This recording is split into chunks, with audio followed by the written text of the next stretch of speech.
आज की पुस्तक के लोकार्पण में भारत का पक्ष द केस फॉर इंडिया के लिए यह कार्यक्रम आयोजित किया गया है।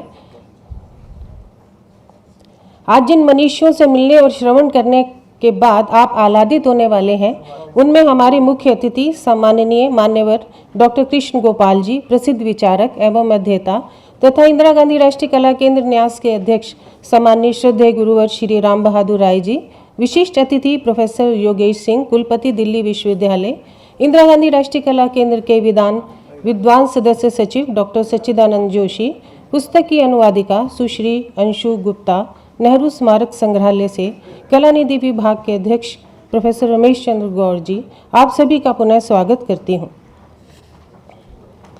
अपनी संस्कृति का निर्वहन करते हुए हम अपने मंचासीन अतिथियों का अभिनंदन करने के लिए सदस्य सचिव डॉक्टर सच्चिदानंद जोशी जी से आग्रह करते हैं कि वह अनुभाव, प्रावरण तथा स्मृति चिन्ह से अभिनंदन करें।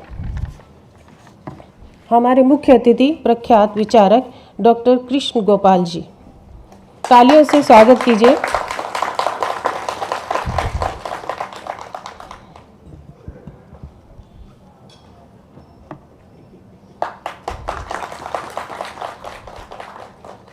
विशिष्ट अतिथि प्रोफेसर योगेश सिंह, कुलपति दिल्ली विश्वविद्यालय।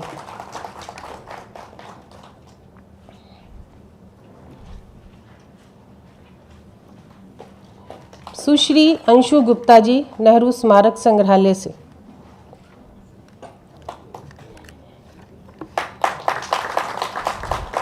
साहित्यकार समाज का सर्वाधिक संवेदनशील सदस्य होता है। अध्ययन, चिंतन, मनन की त्रिवेणी के संगम पर उसके हृदय में सहानुभूति, पावन भावधारा का जो उदय होता है, वही मानसिक अंतर्द्वंद कलाकार की पहचान होता है। अब मैं स्वागत वक्तव्य के लिए नई तकनीक के प्रणेता, कर्मठ, कला निधि विभागाध्यक्ष तथा राष्ट्रीय नाट्य विद्यालय के निदेशक प्रोफेसर रमेश चंद्र गौर जी से स्वागत वक्तव्य के लिए अनुरोध करती हूँ। आप सभी का मेरा सादर प्रणाम। मंच पर विराजमान माननीय अतिथिगण तथा इस सभागार में मौजूद सभी देवियों, सज्जनों और हमारे फेसबुक लाइव से जुड़े हुए सभी दर्शकगण, इंदिरा गांधी राष्ट्रीय कला केंद्र के कला निधि विभाग की तरफ से मैं आपका इस पुस्तक लोकार्पण कार्यक्रम में हार्दिक स्वागत करता हूं। जैसा कि आप सभी जानते हैं, IGNCA बुक सर्किल के अंतर्गत इंदिरा गांधी राष्ट्रीय कला केंद्र का कला निधि विभाग हर महीने इस तरह के 2 या 3 कार्यक्रमों का आयोजन करता रहता है। कला निधि विभाग, जो कि भारत का ही नहीं, विश्व का एक बहुत ही अनोखा और बहुत ही बृहद संग्रहालय है, जिसमें 3 लाख से ज़्यादा पांडुलिपियाँ, 4 या 5 लाख से ज़्यादा प्रिंटेड बुक्स और करीब 45 पर्सनल कलेक्शन, जो archival collection, art historian, photographers, musicians, उन सब के संग्रहित हैं। उसके साथ साथ एक इंदिरा गांधी राष्ट्रीय कला केंद्र का एक अनोखा प्रोग्राम है, जिसमें कि भारत के जो साहित्यकार, जो सांस्कृतिक रिसर्चर हैं, उनके पर्सनल कलेक्शन को यहाँ पर करीब 24 पर्सनल कलेक्शन का एक महत्वपूर्ण संग्रह किया गया है। आज इसके कार्यक्रम में जिस पुस्तक का लोकार्पण हम करने जा रहे हैं, भारत का पक्ष, द केस फॉर इंडिया, इस पुस्तक को 1930 में एक अमेरिकी लेखक, इतिहासकार एवं दार्शनिक विल ड्यूरेंट ने लिखा था, जिसका कि अनुवाद सुश्री अंशु गुप्ता जी, जो कि नेहरू मेमोरियल म्यूजियम में कार्यरत हैं, उन्होंने किया है। ये पुस्तक भारत के उस समय के ब्रिटिश कॉलोनाइजेशन की एक आंखों देखी, एक निष्पक्ष किसी विदेशी द्वारा लिखी हुई सच्ची दास्तान है, जिसको कि हम सभी को जानना चाहिए। और इसी के लिए हमारे इंदिरा गांधी राष्ट्रीय कला केंद्र ने डिसाइड किया कि इसका लोकार्पण हो और इस पर चर्चा हो। और आज हम बहुत ही सौभाग्यशाली हैं कि इस पुस्तक लोकार्पण के लिए हमारे मध्य उपस्थित हैं मुख्य अतिथि परम श्रद्धेय आदरणीय डॉक्टर कृष्ण गोपाल जी। कृपया उनका स्वागत करिए और हम आपके बहुत आभारी हैं सर कि आपने हमें अपनी उपस्थिति से अनुग्रहित किया। अब विशिष्ट अतिथि के रूप में हमारे साथ उपस्थित हैं दिल्ली विश्वविद्यालय के कुलपति प्रोफेसर योगेश सिंह। सर, मैं आपका स्वागत करता हूं और धन्यवाद देता हूं आपकी इस कार्यक्रम की अध्यक्षता हमारे मार्गदर्शक इंदिरा गांधी राष्ट्रीय कला केंद्र न्यास के अध्यक्ष परम पूज्य श्री राम बहादुर राय जी करते हैं, जिनके मार्गदर्शन में हम इस तरह के कार्यक्रमों का निरंतर आयोजन करते रहते हैं। धन्यवाद सर। अब हमारे बीच हैं अनुवादक इस पुस्तक की सुश्री अंशु गुप्ता जी, जिन्होंने ये महत्वपूर्ण कार्य किया है। हम आपको धन्यवाद देते हैं, बधाई देते हैं और स्वागत करते हैं आपका। लास्ट बट नॉट लीस्ट, हमारे इंदिरा गांधी राष्ट्रीय कला केंद्र के सदस्य सचिव, एक डायनेमिक लीडर, जिनकी लीडरशिप में इंदिरा गांधी राष्ट्रीय कला केंद्र गत 6 वर्षों से नई ऊंचाइयां प्राप्त कर रहा है और इन्हीं के डायरेक्शन में ही हम सब लोग काम करते हैं और इन ऊंचाइयों को आगे बढ़ाने की कोशिश करते हैं। धन्यवाद सर, आपका स्वागत है। आज के इस पुस्तक लोकार्पण के लिए आप सभी का स्वागत है। मैं ज़्यादा समय नहीं लूँगा क्योंकि हम सुनना चाहेंगे आज अपने माननीय अतिथियों को। इन्हीं शब्दों के साथ आपका बहुत बहुत स्वागत। धन्यवाद।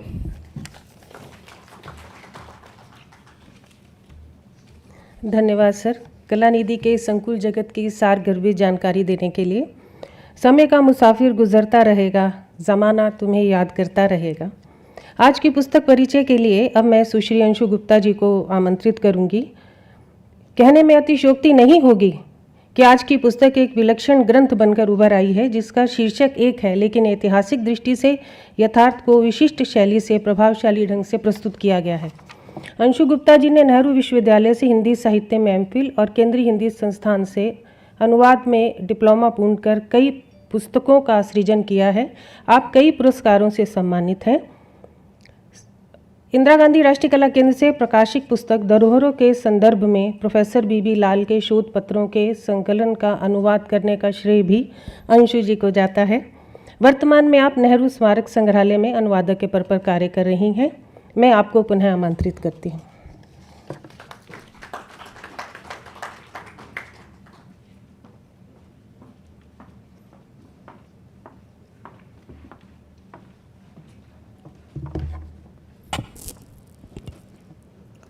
सबको मेरा नमस्कार और इस सभा मंडप में उपस्थित आप सब लोग जो कीमती समय निकाल के इस आयोजन का हिस्सा बने हैं, उसके लिए मेरा आभार। मंचासीन हमारे अतिथिगणों को भी मेरा आभार। मुझसे इस पुस्तक के बारे में बोलने को कहा गया है, तो जहाँ तक इस पुस्तक का सवाल है तो मेरी भूमिका सिर्फ एक अनुवादक की है। फिर भी कुछ मोटी मोटी बातें मैं रखूँगी। प्रसन्नता का विषय ये है कि इतनी सदियों से भूली ये पुस्तक आज चर्चा में है और इंदिरा गांधी राष्ट्रीय कला केंद्र ने इस पर विद्वानों के साथ एक विचार विमर्श के लिए मंच प्रदान किया है। मैं IGNCA की आभारी हूँ, विशेष रूप से डॉक्टर जोशी जी की, जिनके सार्थक पहल से ये कार्यक्रम आज संभव हो पाया है।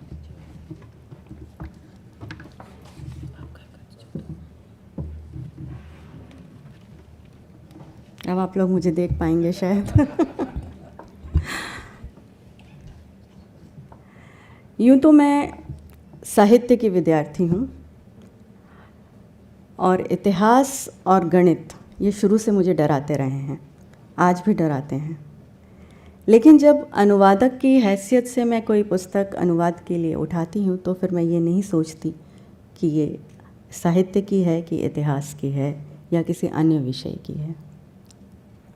इस पुस्तक के बारे में मैंने विद्वानों से बहुत सुन रखा था और हमेशा एक ही विचार मन में आता था कि यदि ये इतनी महत्वपूर्ण पुस्तक है तो मैंने स्कूल में या कॉलेज में अपने पाठ्यक्रम में इस पुस्तक के बारे में क्यों नहीं पढ़ा या इसका कोई अंश क्यों नहीं पढ़ा। यही उत्सुकता थी शायद जो मुझे इस पुस्तक की ओर आकर्षित करती रही। और जब मैंने ये पुस्तक ली और देखी तो पहली बात जो जहन में आई, जो रजिस्टर हुई, वो यही थी कि यह एक आई विटनेस अकाउंट था, वो भी एक विदेशी इतिहासकार विल ड्यूरा का लिखा हुआ, जिसे हमने नज़रअंदाज करके, जिसे हमारे इतिहासकारों ने नज़रअंदाज करके इतिहास लिखा था। दूसरी महत्वपूर्ण बात ये थी कि द वेरी फैक्ट कि ब्रिटिश पार्लियामेंट ने इसको बैन किया, ये अपने आप में कितनी महत्वपूर्ण है, ये पुस्तक प्रकाशित करती है। हम सब जानते हैं कि इतिहास जो है वो प्रत्यक्षदर्शियों और विजेताओं द्वारा लिखा जाता है। इस दृष्टि से ये एक बहुत महत्वपूर्ण पुस्तक है। कहने में गलती नहीं होगी कि ये एक क्लासिक रचना है, जिसमें विल ड्यूरा ने ब्रिटिश सरकार की जितनी भी नीतियां थीं और जितनी भी दलीलें उन्होंने दी, उस सब का उन्होंने पोल खोल के रख दिया और ये साबित कर दिया कि उनके द्वारा भारत जो लोकहित में वो नीतियां बना रहे थे, वो वास्तव में उनके हित में थी, ना कि भारत के हित में। इस पुस्तक में उन्होंने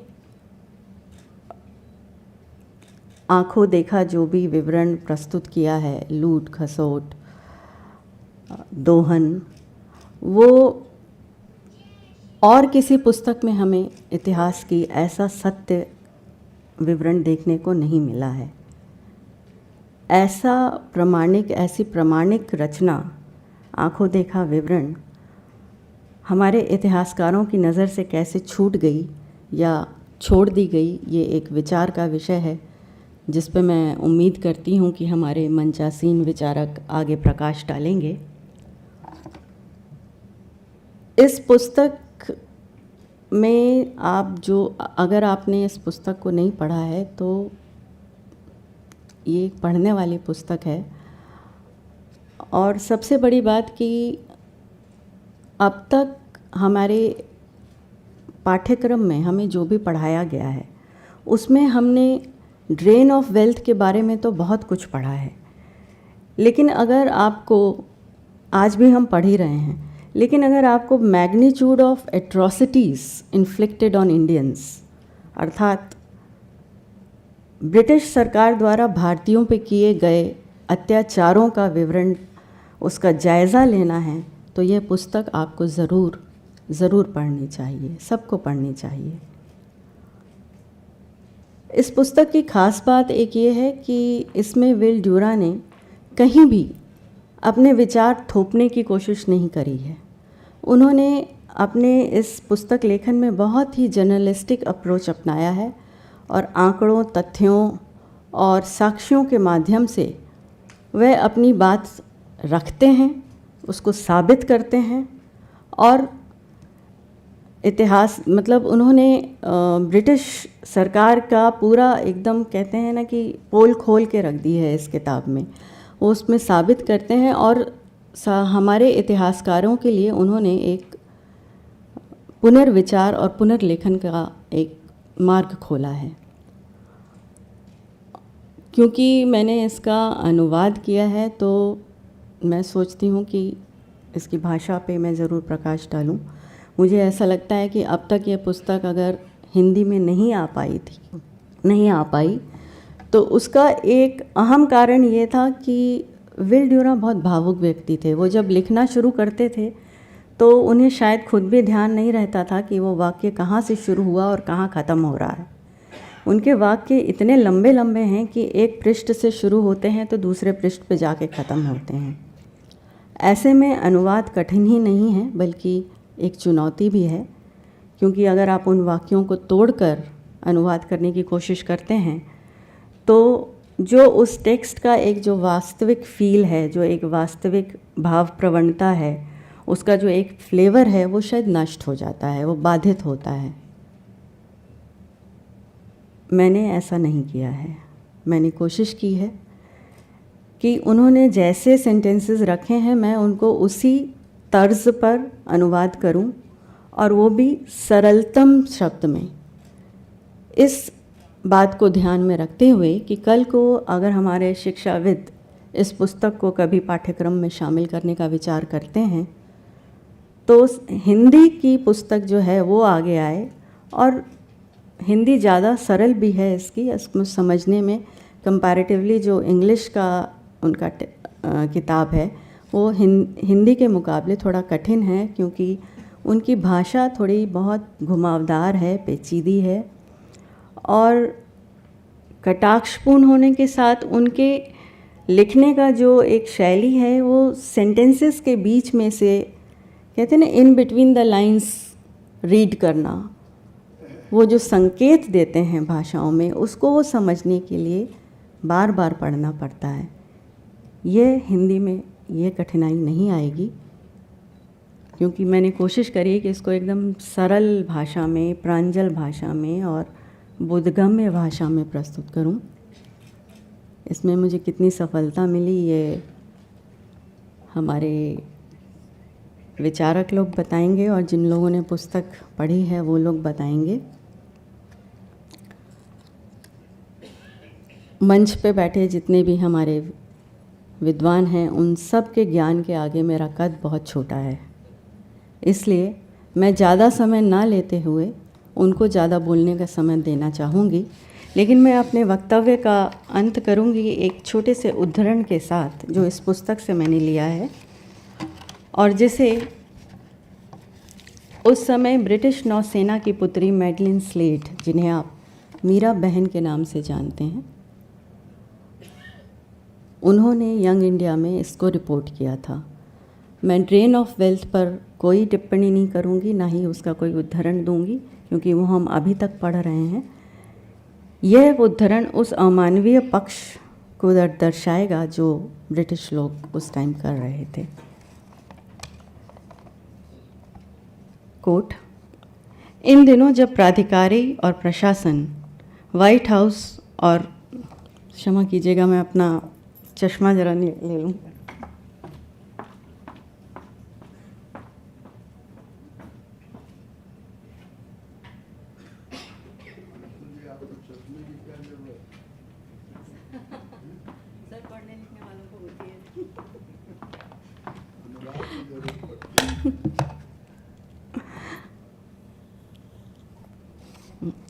इन दिनों जब प्राधिकारी और प्रशासन व्हाइट हॉल में शिमला में पुलिस के कारनामों का गुणगान करते थकते नहीं रहे, तो मैंने सोचा कि मैं स्वयं धरासन जाकर परिस्थितियों का जायज़ा लूं। ये मीरा बहन बोल रही हैं। सत्याग्रहियों की स्थिति का और करीब से जायज़ा लेने के लिए तथा इनकी चोट के विषय में डॉक्टरों का क्या कहना है, यह जानने के लिए मैं कमरों में घूम घूम कर देखने लगी। उनकी स्थिति देखकर मेरे पेट में बल पड़ गए और मेरे रोंगटे खड़े हो गए। वे बहादुर सत्याग्रही जो कुछ क्षण पहले निहत्थे अहिंसा का प्रण लिए मैदान में इन पुलिस वालों के सामने बहादुरी से डटे हुए थे, अब यहाँ मेरे सामने सर से पांव तक शत विशत टूटे फूटे बेसुध से पड़े थे।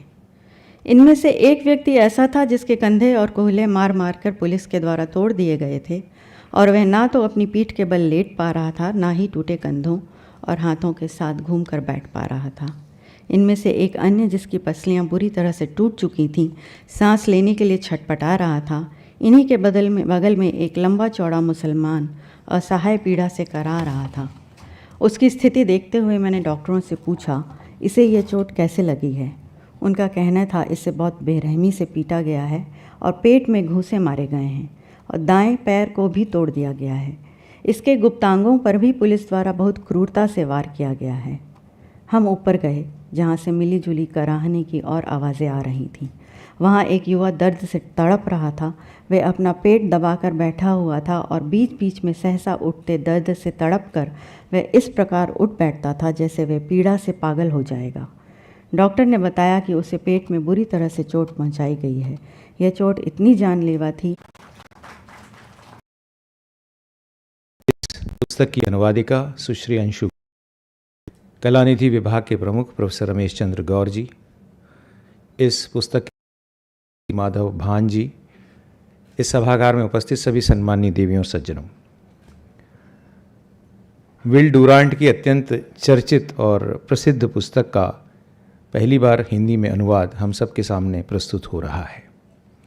जैसा कि अंशु गुप्ता जी ने अपने वक्तव्य में भी कहा, और ये हम सब के लिए निश्चित तौर पर बहुत आश्चर्य की बात है कि इस पुस्तक का अनुवाद के 75 वर्ष बाद हो रहा है। ये हम सबके लिए दुख का विषय है। जिन लोगों को ये विल डुरांट की पुस्तक पढ़ने का अवसर प्राप्त हुआ है उन्होंने इसकी भूमिका अवश्य पढ़ी होगी कि कौन सी बात। और ये एक तरह का निष्पक्ष विश्लेषण इसलिए है क्योंकि वो तो अमेरिकी नागरिक थे, वो कोई ब्रिटिश नागरिक नहीं थे, और इसलिए उन्होंने पूरा निष्पक्ष विश्लेषण की किस तरह से भारत का दोहन हुआ है, भारत की संपदा का दोहन हुआ है, भारत के व्यक्तियों का शोषण हुआ है, ये सारी बातें लिखी हैं। और जब उन्होंने ये बातें लिखी हैं तो वो ये कहने से नहीं चूके हैं कि हम सबको भारत का ऋणी होना चाहिए, क्योंकि भारत सिर्फ दक्षिण एशिया का ही गुरु नहीं है, वो समूचे विश्व की सभ्यता और संस्कृतियों का गुरु है। उन्होंने ये भी लिखा है कि संस्कृत हम सब की आदि भाषा है और हम सब संस्कृत के भी ऋणी हैं जिन्होंने हमें सभ्यता और संस्कृति के पाठ सिखाए। ये कहने से विल डुरांट नहीं चूके और उन्होंने अपनी बात पूरी स्पष्टता से लिखी है। बहुत सारे चौंकाने वाली बातें हैं, कुछ एक का जिक्र अभी अंशु जी ने किया है, लेकिन जब आप पुस्तक पढ़ते हैं तो आपके रोंगटे खड़े हो जाते हैं। आपको समझ में आता है कि दरअसल जिस अंग्रेजी राज की तारीफ करते करते कुछ भारतीय बुजुर्ग आज भी नहीं थकते, दरअसल उस अंग्रेजी राज की असलियत क्या है। आज भी आपको ऐसा कहने वाले बहुत सारे लोग मिल जाएंगे, इससे तो बेहतर अंग्रेजी राज था। मैं समझता हूं कि उन तमाम लोगों को ये किताब बार बार पढ़ाई जानी चाहिए कि इससे तो बेहतर अंग्रेजी राज था। अंशु जी का चूँकि मेरे ऊपर थोड़ा स्नेह रहा और उनकी रचनाओं का मैं प्रशंसक रहा हूँ, वे एक अच्छी कवयित्री भी हैं, तो उन्होंने मुझसे आग्रह किया कि मैं इस पुस्तक की प्रस्तावना लिखूं। तो मैंने इस पुस्तक की प्रस्तावना लिखी है, 7-8 पेज की प्रस्तावना है। और भूमिका प्रस्तावना नहीं, भूमिका लिखी है। तो जो भूमिका लिखते समय जो बात मेरे मन में आई थी वो मैं आपके सामने कहना चाहता हूँ। इस बात की मैंने बहुत कोशिश की और मैं अभी भी इस बुद्धिजीवी समाज के सामने उस बात को कहना चाहता हूँ कि अगर मैं गलत हूँ तो मुझे सही किया जाए। मैं पूछने की और खोजने की कोशिश कर रहा था कि भारत स्वतंत्र होने के बाद विल डुरांट कितनी बार भारत आए। मुझे उसके कोई ठोस आंकड़े नहीं मिले। तो जिस किताब को अंग्रेज़ी हुकूमत ने बैन किया, जिस किताब को पढ़ने से मना किया, रोक दिया, आज़ादी के बाद वो किताब पब्लिक हुई, लेकिन हमें कभी क्या ऐसा नहीं लगा कि हम विल डुरांट को भी बुलाकर भारत में उनकी बात करवाएं, लोगों के साथ उनका साक्षात्कार कराएं। ये भी मैंने खोजने की कोशिश की कि कितने विश्वविद्यालयों में विल डुरांट की इस पुस्तक पर कहीं कोई शोध हुआ है। किसी को PhD मिली हो, किसी को MPhil मिली हो, किसी को कोई और, लेकिन ऐसे भी संदर्भ नहीं मिलते। चिंता की बात वहाँ है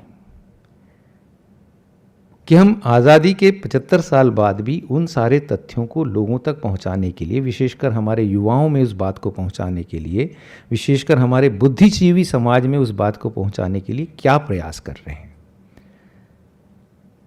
इसलिए इस पुस्तक का स्वागत किया जाना चाहिए क्योंकि ये हिंदी में आई है। विल डुरांट की लिखने की अपनी एक शैली है। बहुत सारे लोगों को उस तरह की अंग्रेज़ी ज़्यादा पढ़ने की आदत नहीं होती, इसलिए बहुत सारी बातें शायद उस तरह से पढ़ी नहीं जा सकती थी। लेकिन अब वो किताब हिंदी में है और हिंदी में है तो निश्चित तौर पर एक ज़्यादा व्यापक वर्ग के लोग उसे पढ़ सकेंगे, ऐसा अंदाज़ किया जा सकता है। तो हम सबको ये संकल्प लेना चाहिए, कम से कम कोशिश करनी चाहिए कि अब इस किताब को पढ़ के कहीं हमारे अंदर कोई शोध की बात जागती है, कोई शोध की प्रवृत्ति जागती है तो उस पर शोध किया जाना चाहिए। ऐसे तमाम विषयों पर भी शोध किया जाना चाहिए कि किस तरह से ब्रिटिश हुकूमत ने भारत का आर्थिक रूप से शोषण किया है, किस तरह से सोने की चिड़िया कहा जाने वाला देश शनय शनय इस तरह लुटता चला गया कि जब भारत स्वतंत्र हुआ तो वो उतना समृद्ध और उतना संपन्न नहीं रहा जैसा वो उससे 100 वर्ष पहले था। एक सवाल निश्चित तौर पर हम सबके भी मन में आता है कि बहुत सारे विदेशी भारत आए, व्यापार की दृष्टि से आए, फिर भारत के ऊपर आक्रमण करने आए, तो निश्चित तौर पर हमारे पास वो संपदा होगी जिसे लूटने के लिए कोई आया था। तो वो सारी संपदा फिर गई कहाँ और क्यों, और कैसे अंग्रेज़ी हुकूमत के लोगों ने हमारी तमाम संपदा को धीरे धीरे ब्रिटेन के हवाले कर दिया। आज भी जब आप देखते हैं कि कुछ बड़ी प्राचीन महत्वपूर्ण मूर्तियाँ हमारे माननीय प्रधानमंत्री जी के प्रयास से भारत लौटती हैं, अगर आप उसका इतिहास देखें तो आपको मालूम पड़ता है कि वो कब, कहाँ और कैसे विदेश में चली गई। और विदेश में जाने के बाद भी 60-70 साल तक हमने उसकी कोई सुध नहीं ली। अभी जब आज़ादी के 75 वर्ष पर माननीय प्रधानमंत्री जी लाल किले से अपना उद्बोधन दे रहे थे तो उन्होंने 5 प्रणों की बात कही है। उसमें से एक महत्वपूर्ण प्रण है अपनी धरोहर के बारे में सचेत होना, संकल्पित होना। अक्सर लोग इतिहास के अध्ययन को, आपने भी कहा मुझे इतिहास से बहुत डर लगता है, अक्सर लोग इतिहास के अध्ययन को बहुत गंभीरता से नहीं लेते। लेकिन अगर हम इतिहास को सही ढंग से नहीं पढ़ेंगे, नहीं जानेंगे, तो हम भविष्य का सृजन नहीं कर सकते। इस बात को आप जान लीजिए।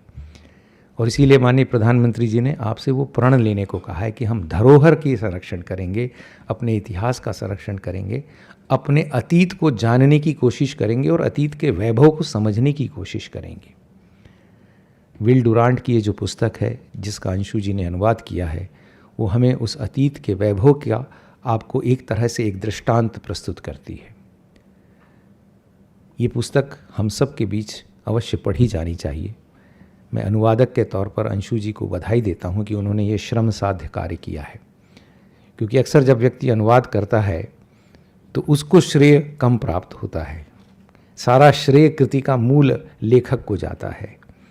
अगर कोई गलतियाँ होती हैं तो वो सब अनुवादक के पाले में जाती हैं। तो इसलिए ये अनुवादक का कार्य जो है वो बहुत ही दुष्कर होता है। इसके बावजूद उन्होंने इस अनुवाद के कार्य को किया है, इसके लिए उनकी प्रशंसा की जानी चाहिए। और निश्चित तौर पर बहुत अच्छी भाषा में, बहुत सहज भाषा में उन्होंने ये अनुवाद का कार्य किया है। इसके साथ ही इसके प्रकाशक माधव जी को भी, रे माधव आर्ट्स को भी बधाई दी जानी चाहिए, क्योंकि ऐसी पुस्तकों का प्रकाशन निश्चित तौर पर कठिन काम है, मेहनत का काम है और मेहनत से ज़्यादा हिम्मत का काम है। जबकि एक तरह ये फिलॉसफी चलती है कि आजकल कौन पढ़ता है, दूसरी फिलॉसफी चलती है कि आजकल खरीद कर कौन पढ़ता है। और हिंदी के पुस्तकों के बारे में तो ये और भी अधिक दुखदाई बात है कि लोग अपेक्षा करते हैं कि आप अपनी हिंदी में लिखी हुई किताब भेंट करें। ऐसे समय में कोई प्रकाशक अगर हिंदी की किताब निकाल रहा है तो वो निश्चित तौर पर बहुत हिम्मत का काम है, और इस हिम्मत के लिए श्री माधव भान जी को बधाई दी जानी चाहिए। लेकिन सिर्फ बधाई देने से काम नहीं चलेगा। हमें यहाँ ये भी संकल्प लेना होगा कि ये किताब हम किसी से भेंट में प्राप्त करके न पढ़ें, खरीद कर पढ़ने की कोशिश करें। अगर हम खरीद कर पुस्तक पढ़ेंगे तभी ऐसी पुस्तकें और अधिक प्रकाशित करने का हौसला प्रकाशक का बनेगा। हाँ, माधव भान जी से ये ज़रूर कह सकते हैं कि इसकी कीमत थोड़ी कम कर देंगे तो हम सब में भी खरीदने की ज़्यादा हिम्मत आ जाएगी। बहुत अच्छा प्रकाशन है, बहुत सुरुचिपूर्ण ढंग से उन्होंने ये किताब छापी है, और हम सबको इस किताब को हाथ में लेकर रखने का भी एक आनंद प्राप्त होगा। इस आयोजन के बारे में एक चीज़ और कहना चाहता हूँ। जब इस आयोजन की परिकल्पना की थी, माननीय डॉक्टर कृष्ण गोपाल जी से चर्चा हुई थी और उन्होंने कहा था कि इस किताब का अच्छा लोकार्पण होना चाहिए और इसके ऊपर अच्छी चर्चा होनी चाहिए। तो हमने भी उनके साथ बालहट में ये कह दिया कि ये तो तभी संभव होगा जब आप इस कार्यक्रम के लिए तारीख देंगे। और ये बात आज से लगभग 4 महीने पहले तय हो गई थी कि जब भी होगा डॉक्टर साहब का समय हमको प्राप्त होगा। फिर बाद में हम सब जानते हैं मई जून के महीने में वर्ग के कारण उनकी व्यस्तता बहुत ज़्यादा रहती है, लेकिन वो मेरे लिए बहुत सुखद दिन था जब एक दिन उनका ही फ़ोन आया और उन्होंने कहा कि हम अगस्त में इस कार्यक्रम को करेंगे। तो मैं डॉक्टर साहब को बहुत बहुत धन्यवाद देना चाहता हूँ, क्योंकि इस किताब को निश्चित तौर पर हम सब के सामने सही परिप्रेक्ष्य में प्रस्तुत करने के लिए डॉक्टर साहब जैसा समर्थ और विद्वान व्यक्ति ही हमारे बीच उपस्थित होना चाहिए था। वे आज हमारे बीच हैं। उनकी उपस्थिति को प्रणाम करते हुए मैं अपनी बात समाप्त करता हूँ।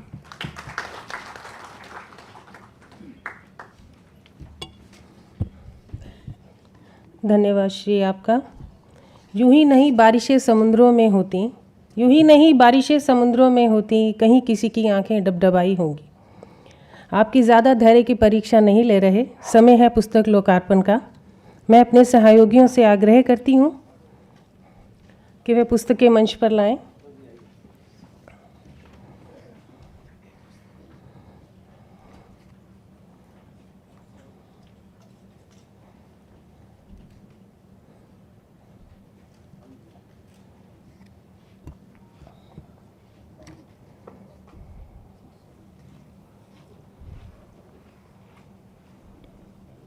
तालियों की गूंज कम नहीं होनी चाहिए।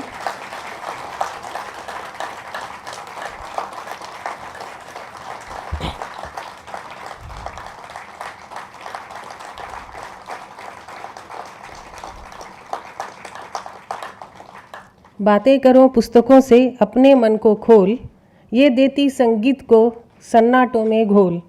अब तक हुए विकास के सारे पन्ने खोल, चुप रह कर भी पुस्तकें कितना देती बोल। आभार आप सभी का करतल ध्वनि के लिए।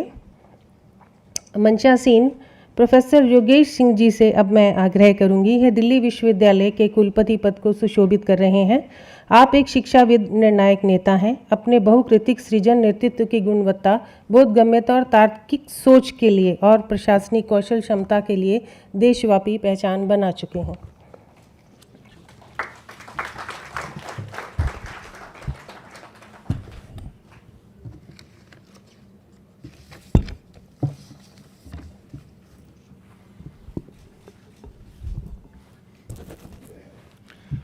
नमस्कार। आज पुस्तक का लोकार्पण कार्यक्रम है द केस फॉर इंडिया, जिसको विल ड्यूरेंट साहब ने लिखा, अभी सबने बात करी और उसका लोकार्पण हुआ और अंशु गुप्ता जी ने उसका अनुवाद किया हम सब के लिए, ताकि ये सहज रूप से हम सबको उपलब्ध हो।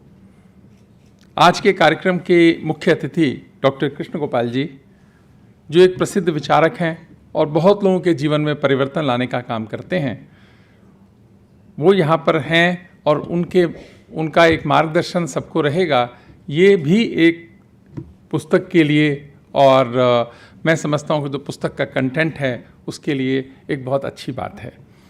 श्री राम बहादुर राय जी, अध्यक्ष इंदिरा गांधी राष्ट्रीय कला केंद्र, प्रोफेसर सच्चिदानंद जोशी, प्रोफेसर रमेश चंद्र गौड़ और आज इस सभागार में बैठे सभी लोग जो कि पुस्तकों को पढ़ना पसंद करते हैं और पुस्तकों के बारे में एक राय रखते हैं, ऐसे सभी मेरे भाइयों और बहनों। सबसे अच्छी बात तो इसमें यह है कि ये एक अमेरिकी ने लिखी है, तो अपने को चिंता करने की कोई बात नहीं है। जो अच्छा खराब है उसके ऊपर आसानी से डाला जा सकता है, ये एक अच्छी बात है इसमें। और दूसरी बात यह कि 1930 में आई।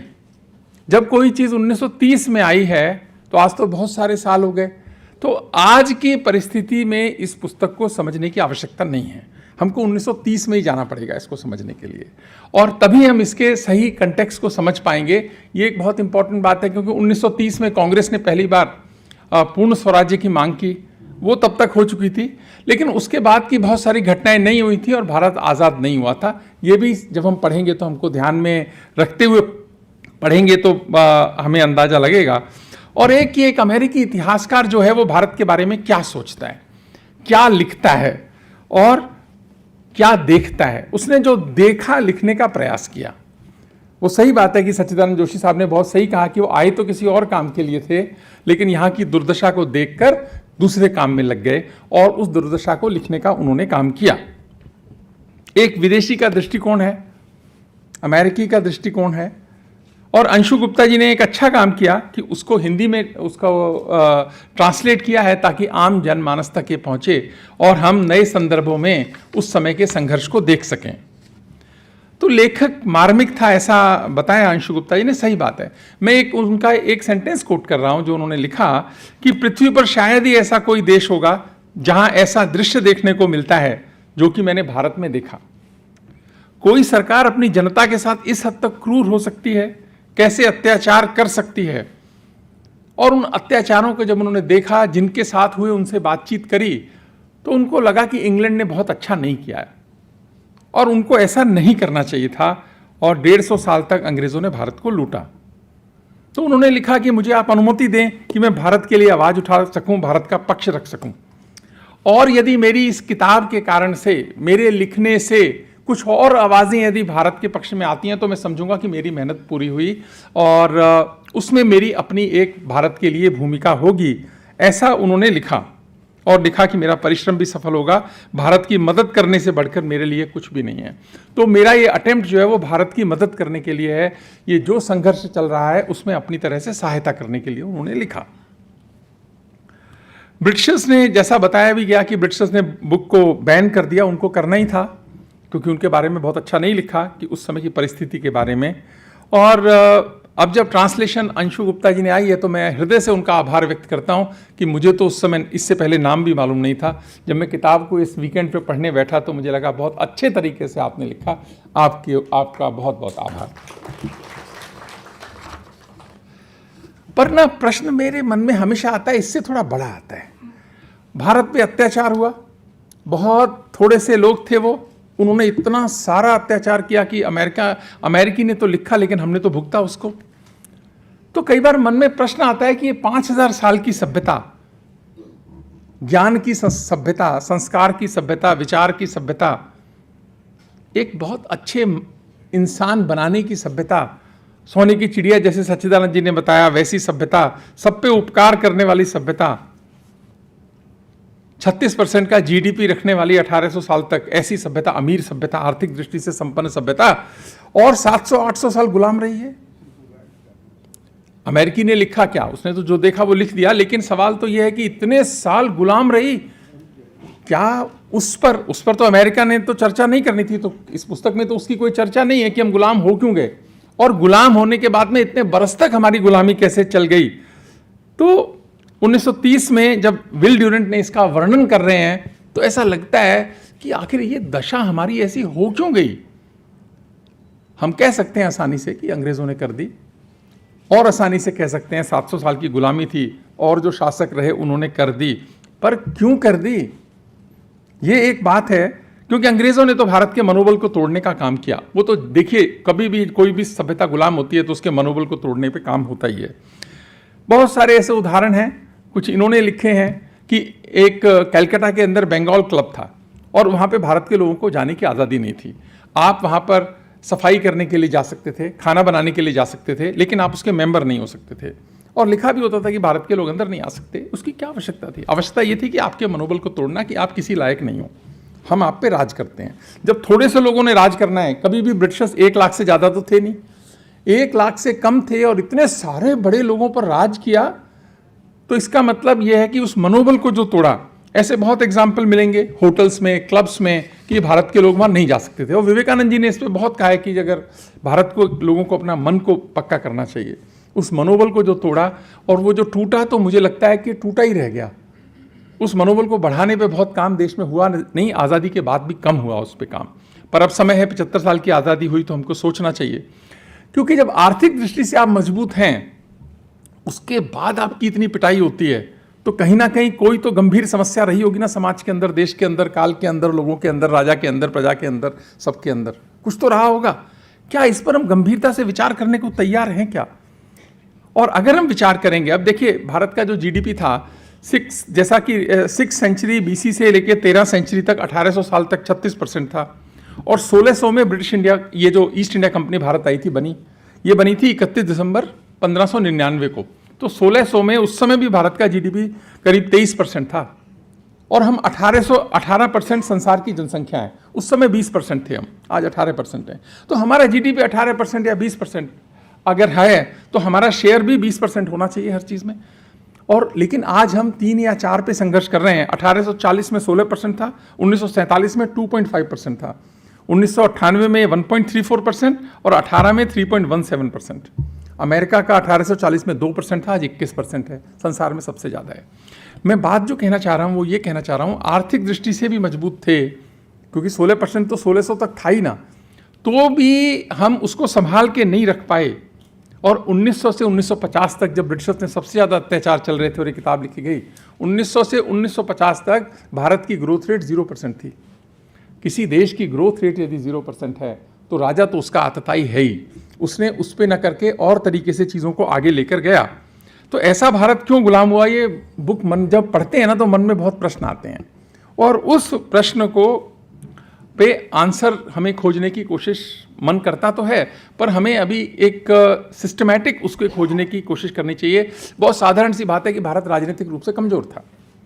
भारत राजा लड़ते थे आपस में, दुश्मन का वो नहीं करते थे, टेक्नोलॉजी की कमी हो गई और हम छोटे छोटे, लेकिन ऐसा थोड़ी है 700-800 साल तक आपको 20-20 हज़ार 50 हज़ार लोगों ने हरा दिया। तो ये जो इतने साल चला, तो उस कारण से राजनीतिक रूप से कमज़ोर हुआ। अब हम बोल रहे हैं कि शिक्षा जो है ब्रिटिशर्स ने हमारी ख़राब कर दी। बिल्कुल सही बात है, उन्होंने ख़राब कर दी। अब उस पर नेशनल एजुकेशन पॉलिसी आई है, कुछ काम कर रहे हैं और अच्छा होगा। 75 साल में कुछ अच्छा हुआ, अब और ज़्यादा अच्छा होगा, अगले 25 वर्ष में बहुत अच्छा होगा देश के साथ में, ऐसा हम सबका विश्वास है। लेकिन जब उन्होंने उसको तोड़ दिया, सारे सिस्टम को 150 साल में ख़त्म कर दिया, और वो आर्थिक दृष्टि से भी टूटता है जब आदमी टूटता है तो। और ऐसा ही इसी कारण से, और उसी समय 1914 में भारत भारती लिखी मैथिली शरण गुप्त ने, वो भी सिमिलर चीज़ पे बात करते हैं जब कहते हैं कि सबसे प्रथम कर्तव्य है शिक्षा बढ़ाना देश में। सबसे प्रथम कर्तव्य है शिक्षा बढ़ाना देश में। शिक्षा बिना ही पढ़ रहे आज हम कलेश में। शिक्षा बिना कोई कभी बनता नहीं सुपात्र है। शिक्षा बिना कल्याण की आशा दुराशा मात्र है। तो उस शिक्षा पर अटैक किया, मनोबल पे अटैक किया, और उससे बाहर आज देश को आना भी है, देश आ भी रहा है, ये एक बात है। लेकिन जब मैं इसको पढ़ रहा था ना, ड्यूरेंट साहब को आपने ट्रांसलेशन किया, उन्होंने लिखा कि मैं इंग्लैंड वालों के साथ भी न्याय करना चाहता हूँ। लेकिन जब वो न्याय करने गए ना, वहाँ उन्होंने सच को देखना छोड़ दिया। मैं उनकी वहाँ से मेरी असहमति शुरू होती है उनके साथ में। उन्होंने भारत के बारे में हमारी दुर्दशा तो ठीक से लपेट के लिख दी, ऐसा ऐसा हमारे साथ हुआ, बिल्कुल ठीक बात है। लेकिन जब इंग्लैंड का पक्ष रखने लगे तो वो इतने ज़्यादा इंग्लैंड के फेवर में हो गए, वहाँ पर मेरे मन को लगा कि ये ज़्यादा हो गया। इतनी आवश्यकता नहीं थी उनको इंग्लैंड वालों के लिए करने की, क्योंकि उन्होंने इतना मजबूती से रखा। जबकि 1857 में जो प्रथम स्वतंत्रता संग्राम हुआ, इंग्लैंड ने सारा खर्चा हमारे ऊपर डाल दिया। उसके बाद फौज का 6 महीने पहले से लेकर 6 महीने बाद तक का सारा खर्चा हमारे ऊपर डाला। और उन्होंने लिखते हैं, ड्यूरेंट साहब ने लिखा है कि भारत के लोग अपनी रक्षा करने का सामर्थ्य नहीं रखते। अब देखिए, उस समय तो कह दिया था, हम कहने की स्थिति में नहीं थे। आज तो हम सामर्थ्य रखते हैं भारत की रक्षा करने का। आज इस परिस्थिति से तो हम बाहर आ गए हैं। इंग्लैंड तो क्या अच्छों की हिम्मत नहीं कि भारत के सामर्थ्य को चुनौती दे सके। तो भारत ने एक चीज तो अचीव कर ली। 1930 में उन्होंने लिखा था, आज 2022 में उन्होंने जब भारत के सामर्थ्य को चैलेंज किया, तो आज हमने उससे हम ऊपर उठे हैं। ये एक मैं समझता हूँ हम सब के लिए बहुत गर्व और सम्मान की बात है। दूसरा, उन्होंने कहा कि इंग्लैंड अगर भारत पे कब्जा नहीं करता, देखिए कितना अच्छा हुआ, इंग्लैंड ने भारत पे कब्जा कर लिया। अगर इंग्लैंड भारत पे कब्जा नहीं करता, फ्रांस कर लेता, पुर्तगाल कर लेता, हॉलैंड कर लेता। पता नहीं भैया, उस समय कर भी सकते होंगे, ठीक बात है। लेकिन उसको जिस तरह से उन्होंने लिखा, पर आज नहीं कर सकता कोई कब्जा। वो उस समय का ठीक है कि 1930 का, तो उन्होंने लिखा कि इन सब लोगों में से कोई भी देश भारत पे कब्जा कर लेता। एक अच्छी सिविलाइज सोसाइटी ब्रिटेन ने भारत पे कब्जा किया। भारत को इसमें गर्व लेना चाहिए। अरे हमारे लिए शर्म की बात थी, गर्व कहाँ से लेंगे इसके अंदर।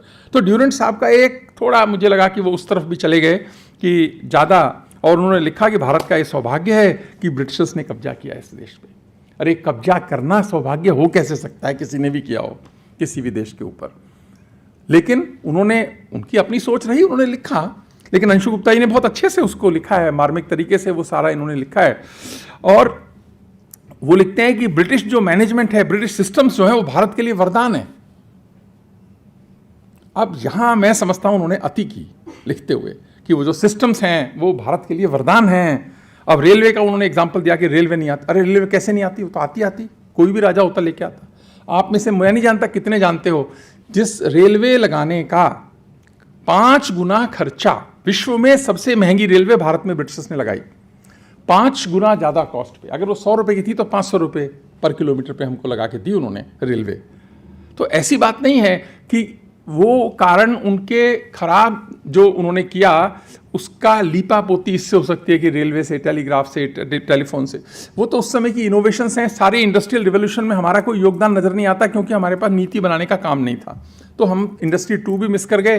लेकिन आज ऐसी बात तो नहीं है कि हम मिस कर जाएंगे। तो हमें अंग्रेजों का एहसान मानना चाहिए, ऐसा तो हम नहीं मानने को तैयार हैं। वो कहते थे कि एहसान भारत को मानना चाहिए, क्योंकि भारत की तो कोई हस्ती नहीं थी। थोड़े थोड़े लोगों से हारते थे, आगे भी हारते रहे, तो इनकी कोई हस्ती नहीं थी। और यदि वो कहते हैं फर्दर, जो कहते हैं कि इंग्लैंड जाएगा तो रूस कब्जा करेगा इस देश पे। इंग्लैंड चला भी गया तो रूस कब्जा कर लेगा। यानी पहले तो वो छोटे छोटे देश हॉलैंड, फ्रांस, रूस करने वाले थे, बाद में रूस हमारे ऊपर कब्जा कर लेगा, ऐसा उनको ड्यूरेंट साहब को 1930 में था। आज वो जहाँ भी होंगे मैं उनको यही कहना चाहूँगा कि ऐसा तो कुछ नहीं हुआ, आपका डर तो भय साबित हुआ। आज रूस ने कब्जा नहीं किया, ना वो कर सकता है। हम तो किसी पे कब्जा करते नहीं है, ना हमारी कोई ऐसी सोच है। तो और वो कहते हैं कि अंग्रेज गए तो एशिया का समस्त विश्व पर एकाधिपत्य हो जाएगा।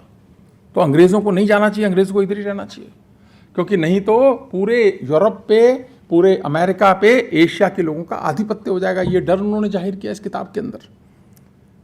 और भारत लोकतंत्र के लिए उपयुक्त नहीं है। ये तो बात उन्होंने 1930 में कही।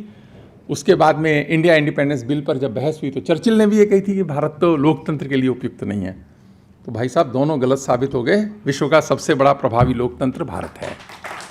भारत के लोगों ने उसको गलत सिद्ध किया। यह पुस्तक भारत की दुर्दशा का विवरण करती है, लेकिन ब्रिटिशर्स का बचाव जरूरत से ज्यादा करती है।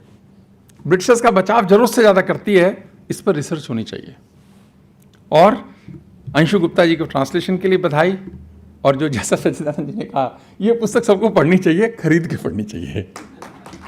हिंदी को बढ़ाने के लिए भी, और जो विचार है उसको बढ़ाने के लिए भी खरीद के पढ़िए। अच्छा लगेगा आपको पढ़कर।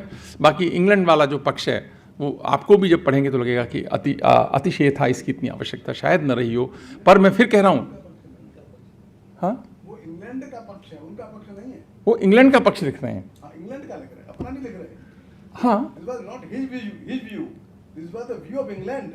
हाँ, इंग्लैंड का पक्ष लिख रहे तो हैं। कोई दोष नहीं है। वो ये कहते हैं, इंग्लैंड ये कहता है। हाँ, ठीक है। हाँ, बिल्कुल सही कह रहे हैं। जैसे कोर्ट में एक पक्ष आया, दूसरा पक्ष आया। हाँ, तो दूसरा पक्ष आया, that is not the view of the judge.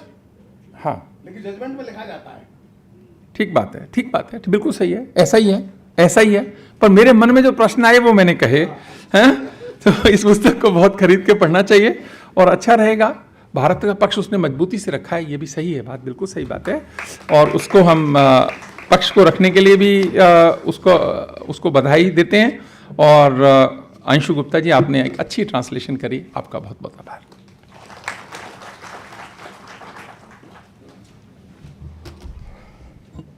धन्यवाद आपका।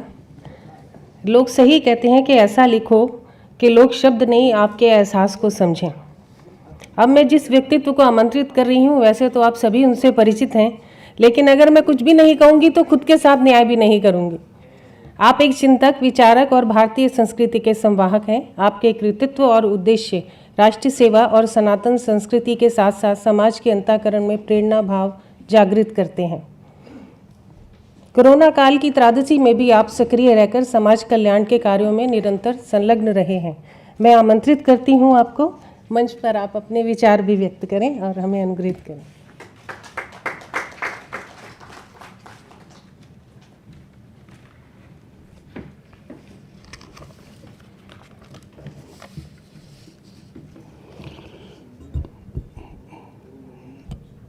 मंच पर विराजमान आज के कार्यक्रम की अध्यक्षता कर रहे श्रीमान राम बहादुर राय जी, विशिष्ट अतिथि के रूप में दिल्ली विश्वविद्यालय के हमारे vice chancellor doctor Yogesh Singh ji, doctor Sachchidanand ji Joshi, श्रीमान रमेश चंद्र जी गौड़, और इस पुस्तक का जिन्होंने अनुवाद किया सुश्री अंशु गुप्ता जी, सभागृह में उपस्थित आदरणीय बंधुओं और बहनों, जिस पुस्तक के संबंध में चर्चा चल रही है कि विल ड्यूरा ने लिखी पुस्तक यह, तो एक तो यह पुस्तक 1930 में लिखी, नंबर एक। उसके बाद भी अंग्रेजी शासन 17 साल और चला देश में, 2। और यह पुस्तक उन्होंने बहुत कम समय में लिखी है। तो इस पुस्तक में जो मटेरियल है, तो अंग्रेजों के अत्याचार इससे 1000 गुना ज्यादा है। उन्होंने सांकेतिक रूप से कुछ बातें लिखी हैं और इसलिए ये पुस्तक कोई होलिस्टिक में ऐसा नहीं है।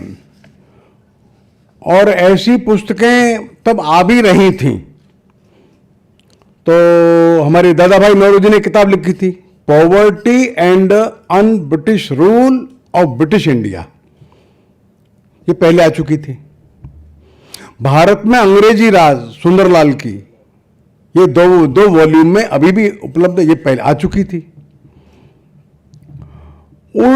इस पुस्तक से ठीक 3 साल पहले एक अमेरिकन राइटर थे J.T. संडरलैंड, उन्होंने भी एक पुस्तक ऐसी लिखी थी, India in bondage, her right to freedom, ये आ चुकी थी। और भी कुछ पुस्तकें आई थी कि भारत का कैसे शोषण और इन ब्रिटिशर्स ने किया है। लेकिन विल डुरान का अलग एक उद्देश्य था, सारे दुनिया का एक सिविलाइजेशनल व्यू वे लिख रहे थे। तो लगभग 10 वॉल्यूम्स उनके लगभग तैयार थे। तो प्रारंभ से उनका यह मूड बना था कि दुनिया की सभ्यता की एक एनालिटिकल हिस्ट्री लिखी जाए। वो एनालिटिकल हिस्ट्री का मतलब ऐसा उनके मस्तिष्क में था, मैं गया एक हिस्ट्री लिख दिया, वो नहीं, ये क्यों हुआ ऐसा,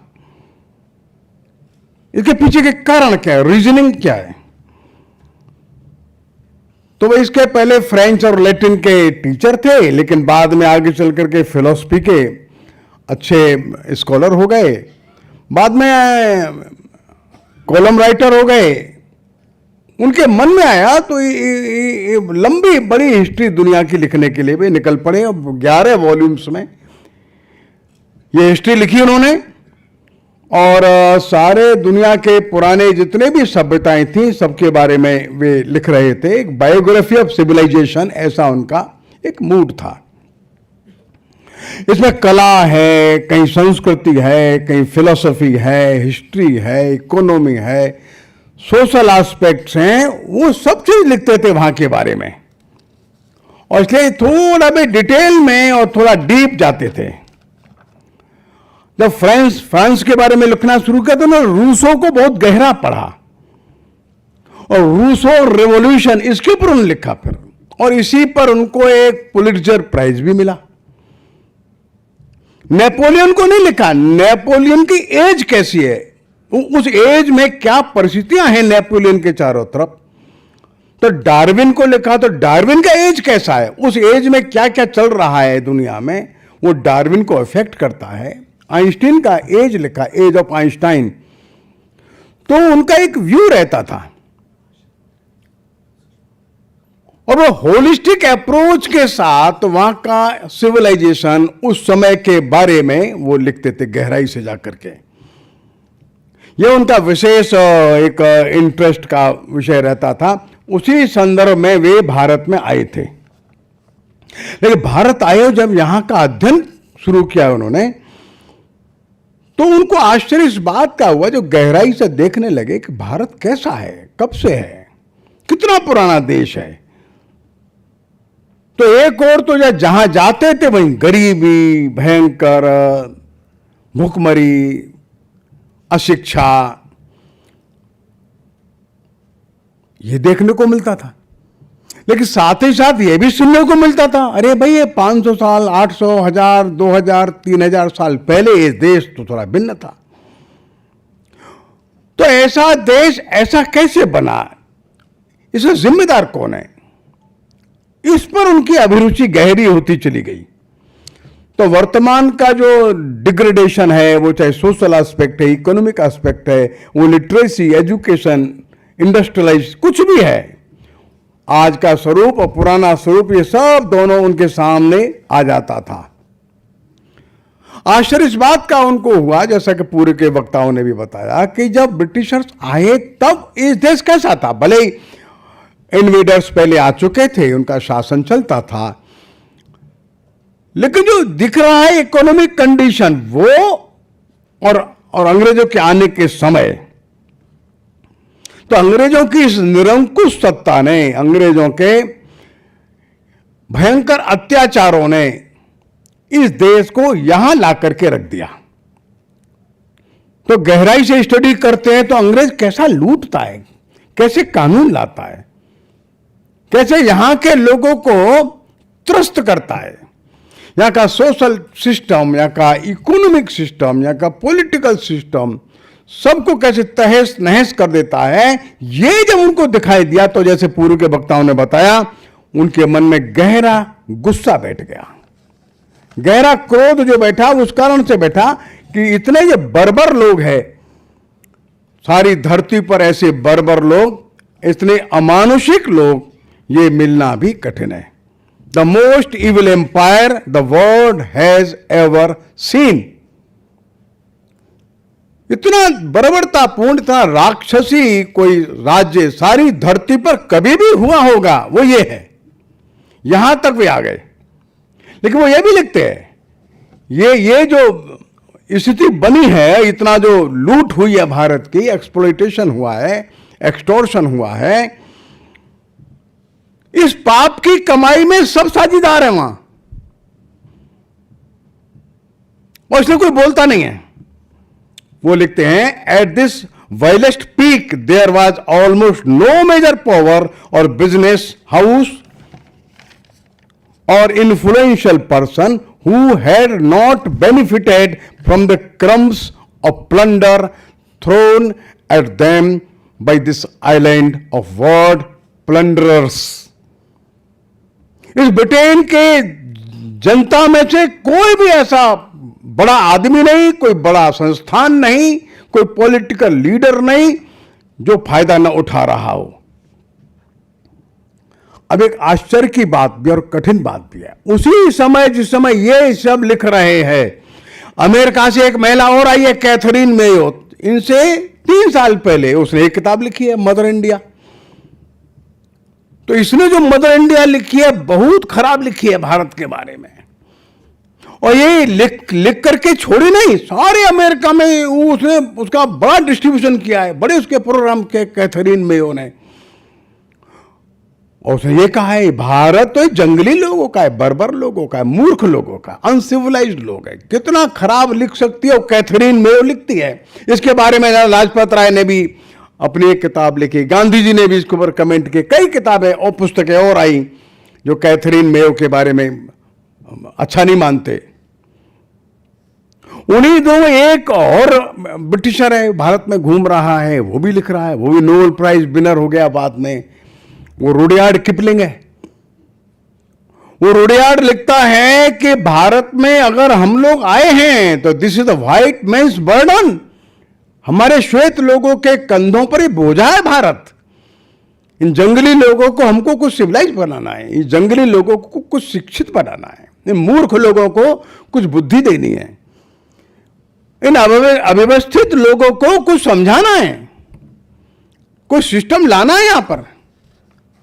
वो रुडयार्ड किपलिंग कहता है, ए मेरे बच्चों, श्वेत परंपरा के, श्वेत परिवारों के, तुम्हारे कंधों पर this is divine responsibility on your shoulders to go India and get them literate, educate them, civilise them.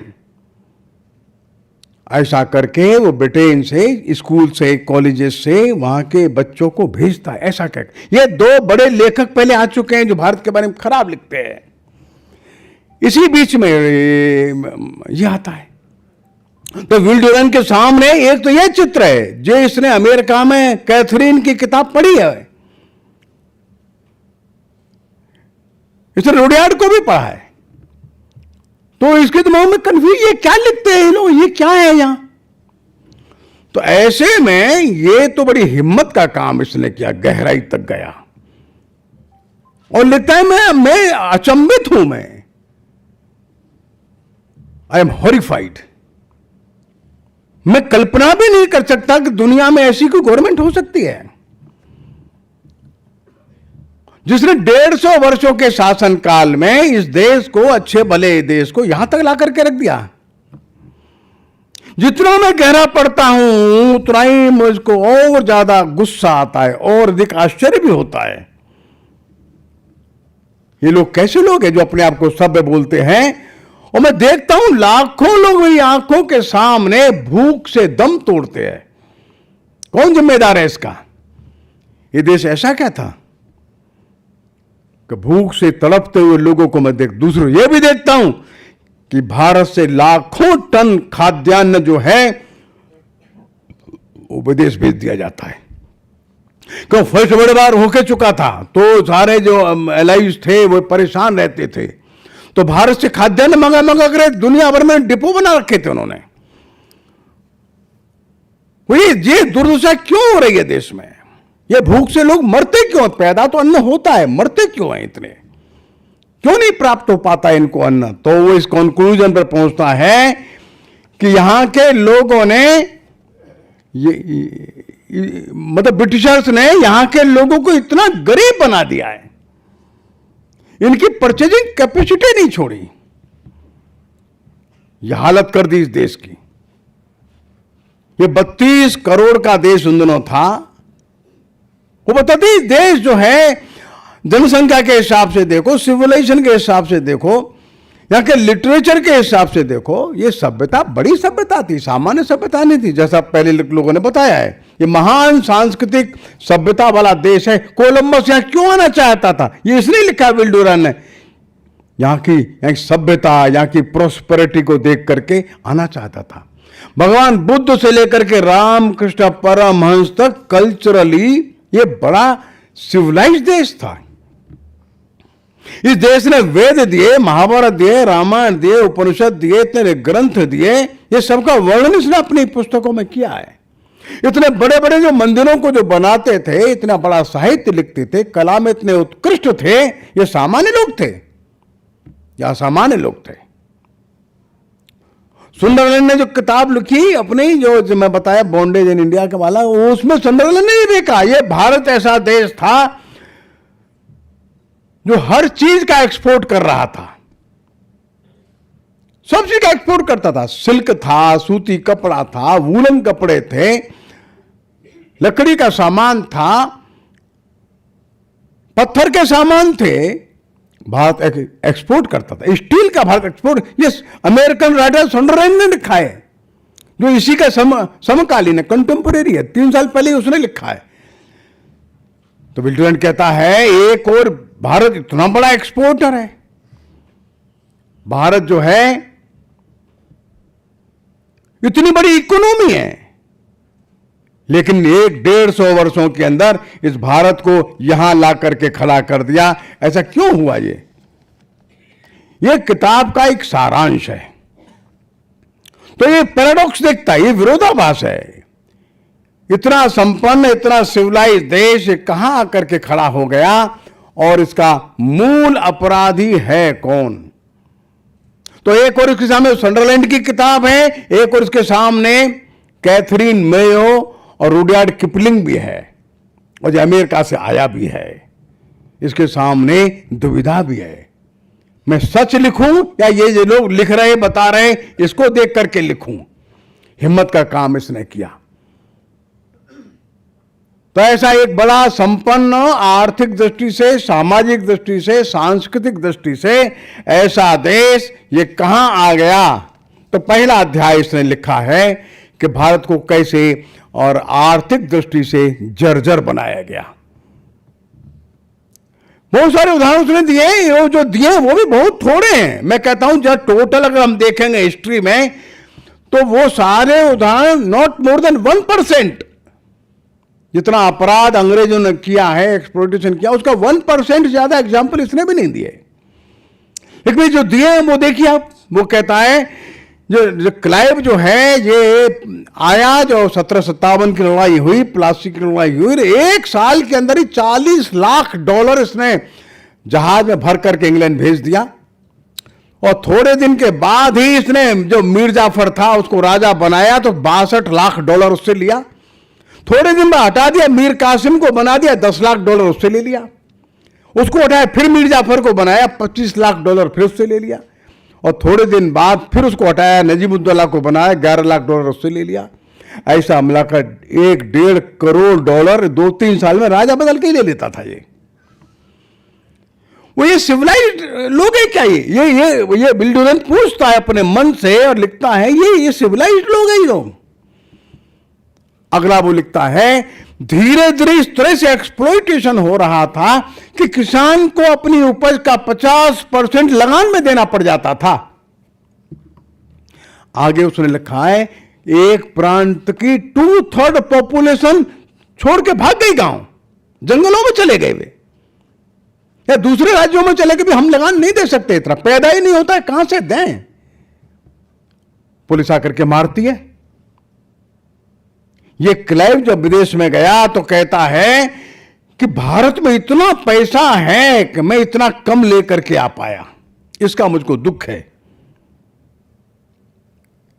यह पता लगता है जो क्लाइव तो शुरुआत में था ना, 1757 में आया था, ये गया वहां इंग्लैंड, तो मुझे इतना बड़ा पैसा भारत में भरा पड़ा था, मुझको आश्चर्य और दुख दोनों है, मैं इतना कम लेकर के आया हूं। जो भारतीय सामान विदेश जाता था, इस पर जो चुंगी है, टैक्स है, 4 गुना कर दिया उन्होंने, जिससे भारत का सामान कोई भी वह इंग्लैंड में जा ही न सके। ईस्ट इंडिया कंपनी की आमदनी एकदम इतनी बढ़ गई कि इसका जो शेयर था वो $32,000 बढ़ गया। ये कैसी कंपनी एकदम ऊंची बढ़ती गई।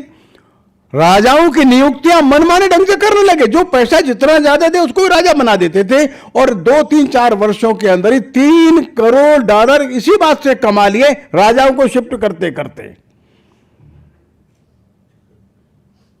एक और किसान की हालत खराब, राजा बनता था पैसा दे करके और ले करके। ऐसे में एक अंग्रेज पादरी है जो हर्बर है ना, 1826 में लिखता है कि किसानों की हालत अब इतनी खराब हो चुकी है, ये कंगाली और दरिद्रता की ओर बढ़ गए। ये 1826 में लिख रहा है, और अंग्रेज पादरी है। अब ब्रिटिश गवर्नमेंट और कंपनी दोनों सहमत होकर के लूट रहे हैं। अब कोई इसमें लूटने में पीछे नहीं है। एक एफजे शोर करके वहां का सांसद है, हाउस ऑफ कॉमन्स में लिखता है, हमने अधिकतम टैक्स वसूली का अपना सिद्धांत जारी रखा है। जो भी राज्य उसके नियंत्रण में आता है उसे अधिकतम टैक्स वसूला जाता है। इसके साथ हम भारतीयों को किसी भी महत्वपूर्ण पद से दूर रखते हैं। किसी भी भारतीय को इंपॉर्टेंट पोस्ट में लाना ही नहीं, टैक्स बढ़ाते चले जाना। भारत बैंकरप्सी की ओर बढ़ने लगा। एक अंग्रेज है HM हैंडमैन, उसने ही किताब लिखी है कैसे भारत धीरे धीरे एक बैंकरप्सी की ओर बढ़ता चला जा रहा है। विलियम हंटर करके है, उसकी रिपोर्ट आई 1875 में। उसने अपनी रिपोर्ट में लिखा कि टैक्सेशन की जो नीतियां हैं इतनी अपमानजनक, इनह्यूमन हैं। अब किसान के पास टैक्स देने के बाद वर्ष भर के लिए खाना नहीं बचता, वो क्या करे। दूसरी ओर ब्रिटेन भारत को कर्जा देने लगा। भारत का ही पैसा जाता है, भारत के विकास के काम में लगाता है, उसको लोन मान लेता है। जैसा बताया डॉक्टर साहब ने अभी कि रेलवे लगा, तो रेलवे ब्रिटिश ने नहीं लगाया है, 5 गुना पैसा लगा करके वसूल लिया, भारत से वसूला। धीरे धीरे भारत के ऊपर लोन बढ़ता गया ब्रिटेन का। 1792 में दिस वाज ओनली $3.5 करोड़।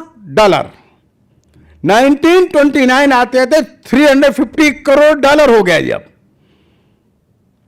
इस तरह से भारत को गरीबी के लिए मजबूर किया गया।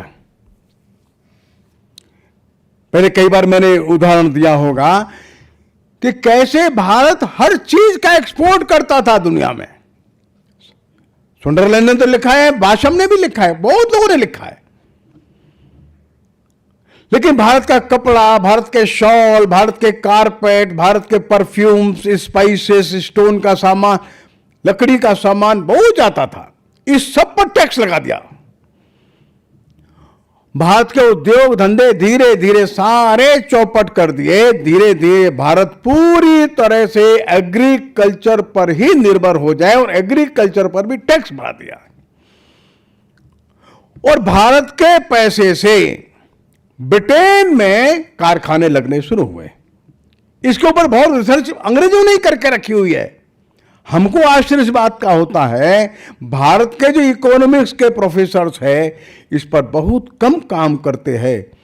तो ब्रिटेन का जो इंडस्ट्रियल रिवॉल्यूशन हुआ उसमें भारत के पैसे का कैसा इन्वॉल्वमेंट है, कैसे भारत का जो इंडस्ट्रियलाइजेशन है उसको खत्म करके ब्रिटेन का इंडस्ट्रियलाइजेशन हुआ है तो मैनचेस्टर, बर्मिंघम, लंकाशायर, पोर्सलेक, ग्लासगो, यहाँ के कारखाने अस्तित्व में आए। कपड़े के कारखाने जो बंगाल में, ढाका में, महाराष्ट्र में, गुजरात में थे, वे बंद हो गए। सब कारखाने वहां शिफ्ट हो गए। अब वहां पावरलूम आ गए और भारत के कपड़े पर 4 गुना, 5 गुना, 6 गुना टैक्स आने लगा। पूरा जो भारत है इकोनॉमिक दृष्टि से बैकवर्ड हो गया। भारत बहुत बड़े जहाज बनाता था, कंपनी ने बैन लगा दिया, भारत से कोई भी सामान जाएगा तो ब्रिटिश कंपनी का जहाज ही उसको लेके जाएगा, भारत के जहाज में नहीं जाएगा। दूसरा बैन आया, भारत में पानी के जहाज अब नहीं बनेंगे। वास्को डिगामा जब आया है भारत में, तो वास्को डिगामा जो जिस यात्री के साथ आया है, रास्ता बताता बताता जो यात्री लाया है, उसके जहाज वास्को डिगामा के जहाज से 4 गुना बड़े थे। ये तो वास्को डिगामा खुद ही लिखता है। जो जहाज ब्रिटेन में बनते थे वो भारत और ब्रिटेन के बीच में केवल 3 या 4 यात्रा कर पाते थे, और भारत के जो जहाज बनते थे वे 8 और 9 यात्रा कर लेते थे, तो मरम्मत के लिए बाहर आते थे। वो भारत के सारे जहाज जो है वे बंद कर दिए गए। अब अंग्रेज व्यापारी एक जीते व्यापारी के रूप में भारत में आते थे, और भारत केवल खरीदार या रॉ मटेरियल को बेचने वाला बन गया। जितने भी यहां एम्प्लॉइज होते थे ब्रिटिश कंपनी के या बाद में ब्रिटिश गवर्नमेंट के, उनकी सैलरी तो भारत देता ही था, उनकी पेंशन भी भारत देता था। वो विदेश जाकर के जब रहने लगते थे, एक 25-26 साल नौकरी करते थे, बाद में उनकी पेंशन जो है भारत देता था। किसी भी भारतीय व्यक्ति को एक ही समान पद पर आधा पैसा मिलता था या कभी कभी 1/4 मिलता था। हम जानते हैं डॉक्टर जेसी बोस जब एक समान पद पर थे, उनको आधा वेतन मिलता था, उन्होंने मना कर दिया, आधा वेतन हम नहीं लेंगे। मेरे ही समान पोस्ट पर ये प्रोफेसर है, मैं भी प्रोफेसर हूं, उसको मेरे से 2 गुना वेतन मिलता है, ऐसा कैसे होगा? ये नहीं होगा। तो जगदीश चंद्र बसु ने वेतन लेने से मना कर दिया। 2, 2.5, 3 साल वेतन नहीं लिया उन्होंने। नहीं, गलत बात, समान वेतन दीजिए, नहीं तो हम कोई वेतन लेंगे ही नहीं। यह नीति पूरे देश भर में थी। किसी भी भारतीय व्यक्ति को उसी समान पद के लिए, नौकरी के लिए समान वेतन नहीं मिलता था। आधा मिलेगा, 1/3 मिलेगा, 1/4 मिलेगा, ऐसा था। और इस तरह से धीरे धीरे धीरे धीरे भारत का जो सकल राजस्व था, पूरा टोटल रेवेन्यू भारत में कलेक्ट होता था, उसका आधे से भी ज्यादा हिस्सा ब्रिटेन चला जाता था। एक मंटगुमरी करके पाकिस्तान में एक जिला है, मंटगुमरी करके एक ऑफिसर था, वो खुद लिखता है, अगर ये धन बाहर न जाता, 1838 में वो लिखता है, पुराना, $1,50,00,000 हर साल जा रहा, उस समय इंग्लैंड जा रहा है। वो कहता अगर ये नहीं जाता है तो सैकड़ों करोड़ डॉलर भारत का जमा हो जाएगा, ब्याज से ही बहुत पैसा आ जाएगा। एक बड़ी समस्या जी आई और धीरे धीरे धीरे धीरे भारत के कृषक या व्यापारी सबकी ही हालत खराब हो गई, परचेजिंग पावर ही कम हो गया। जब अकाल पड़े तो अकाल एक बात का प्रमाण है कि भारत में गरीबी का स्तर कैसा हो गया। 1887, 89, 97, 99, एक 5-6 वर्षों में 4 बार भयंकर काल पड़े, 1.5 करोड़ से ज्यादा लोग मर गए। बाद में 1943 का जो बंगाल का फेमिन है अलग है, इसमें अकेले में 1.5 करोड़ लोग से ज्यादा मर गए। इस पर बड़ी भारी रिसर्च हुई है और सब रिसर्च में बड़ा मत ये बना, ये सारे जो फेमिन्स आए इसका कारण ब्रिटिश पॉलिसीज था। और ये बात मुझको कहने में कोई संकोच नहीं, स्वयं गांधी जी ने भी बात कही है। फेमिन आते हैं, लोग भूख से परेशान होते हैं और मिशनरीज के लिए काम मिल जाता है, उनके लिए फसल उग जाती है। एक बाउल चावल देकर के तुम उनके पूर्वजों का धर्म बदल देते हो, तुमको लज्जा नहीं आती? ये गांधी जी ने कहा है। फेमिन उनके लिए तो समझिए कि फसल होती थी। जहां फेमिन हुआ वहां बड़ा मास कन्वर्जन शुरू हो जाता था। चावल लेकर के पादरी, पास्टर, फादर बैठ जाते थे और देश की गरीब जनता का मतांतरण शुरू हो जाता था। इसलिए famine, these were the opportunities, उनके लिए मौका था।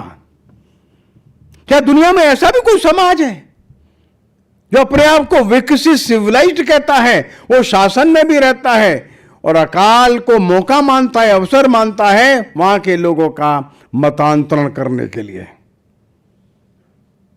एक दूसरा पक्ष है, वो सेना का है। पूरी की पूरी सेना जो है उसका खर्चा तो भारत उठाता था। 1857 के वर्णन किया। और ये फर्स्ट वर्ल्ड वॉर में सेना गई लड़ने के लिए, एलाइज के लिए, उसका खर्चा ही भारत को ही देना पड़ा। 13.5 लाख लोग गए थे। विल डुरेंट लिखते हैं, उन्होंने मरने वालों की संख्या शायद नहीं लिखी है, 1.5 लाख लोग मरे। खर्चा भी भारत का, मरने वाले भी भारत के, राज्य उनका। सेकेंड वर्ल्ड वॉर तो उन्होंने लिखा नहीं विल डुरेंट ने, सेकेंड वर्ल्ड वॉर का भी यही हाल था। लेकिन विल डुरेंट परेशान इस बात से थे कि फर्स्ट वर्ल्ड वॉर जो हुआ, और फर्स्ट वर्ल्ड वॉर के समय भारत के लोगों को जो आश्वासन दिया था वो भी पूरा नहीं किया। ऐसा कैसे हो सकता है? विल डुरेंट मन में सोचते, लिखते भी है। एक समाज, एक देश जो आपके लिए गुलाम है, पराधीन है, आपकी कॉलोनी है, आपके शासन की सुरक्षा करने के लिए अपने 13 लाख लोग भेजता है, उसमें से कई लाख लोग मर जाते हैं, उनका पैसा भी वही देश देता है, और आपने जो आश्वासन दिया वो भी पूरा नहीं किया। उनको अधिकार के नाम पर कुछ भी नहीं दिया। ये इनह्यूमन है, ये बारबरिक है। ऐसे क्यों करते हैं? ऐसा भी कोई समाज कर सकता है? ये विल डुरेंट प्रश्न पूछते हैं, ये क्या किया आपने? जो गांधी जी ने भी कहा, मुझको उम्मीद थी, हमने आपका साथ दिया था। लड़ाई भारत में नहीं हो रही थी भाई, फर्स्ट वर्ल्ड वॉर भारत में नहीं था, ये सारा यूरोप में लड़ा जा रहा था या अफ्रीका में था। भारत तो आपके लिए लड़ने के लिए गए थे, हमने सैनिक भेजे थे। लेकिन आपने कहा था कुछ स्वतंत्रता मिलेगी, कुछ अधिकार मिलेंगे, वो नहीं दिया आपने। 1922 आते आते भारत के टोटल राजस्व का 64% केवल सेना पर खर्च हो जाता था। पूरे टोटल रेवेन्यू, भारत का टोटल कलेक्शन का 64% अकेले सेना पर। और सेना काय के लिए? उनके साम्राज्य को स्थिर करने के लिए। जो अच्छी नौकरियां थी उसमें भारत के लोगों का शेयर दैट वाज ओनली 4%। उनकी भी सैलरी नहीं कम है। कुल मिलाकर के कैसे भारत के मन को तोड़ दिया जाए, भारत का आत्मविश्वास, स्वाभिमान, सम्मान, आर्थिक व्यवस्था सब बिल्कुल बर्बाद कर दी जाए। आरसी चटर्जी लिखते हैं कि हम योग्य डॉक्टर रखते हैं, हमारे लड़के बच्चे पढ़ करके आए हैं, लेकिन उनको अयोग्य ऑफिसर्स के साथ रहना पड़ता है। यह आत्मविश्वास, सम्मान को तोड़ने वाला और बेहद अमानवीय व्यवहार था। डुरेंट लिखते हैं, ऐसे बेरहम और कठोर विदेशी शासक के अधीन भला कौन सी कौम संस्कारित गुणों की रक्षा कर सकती है? वो डुरेंट ने लिखा है।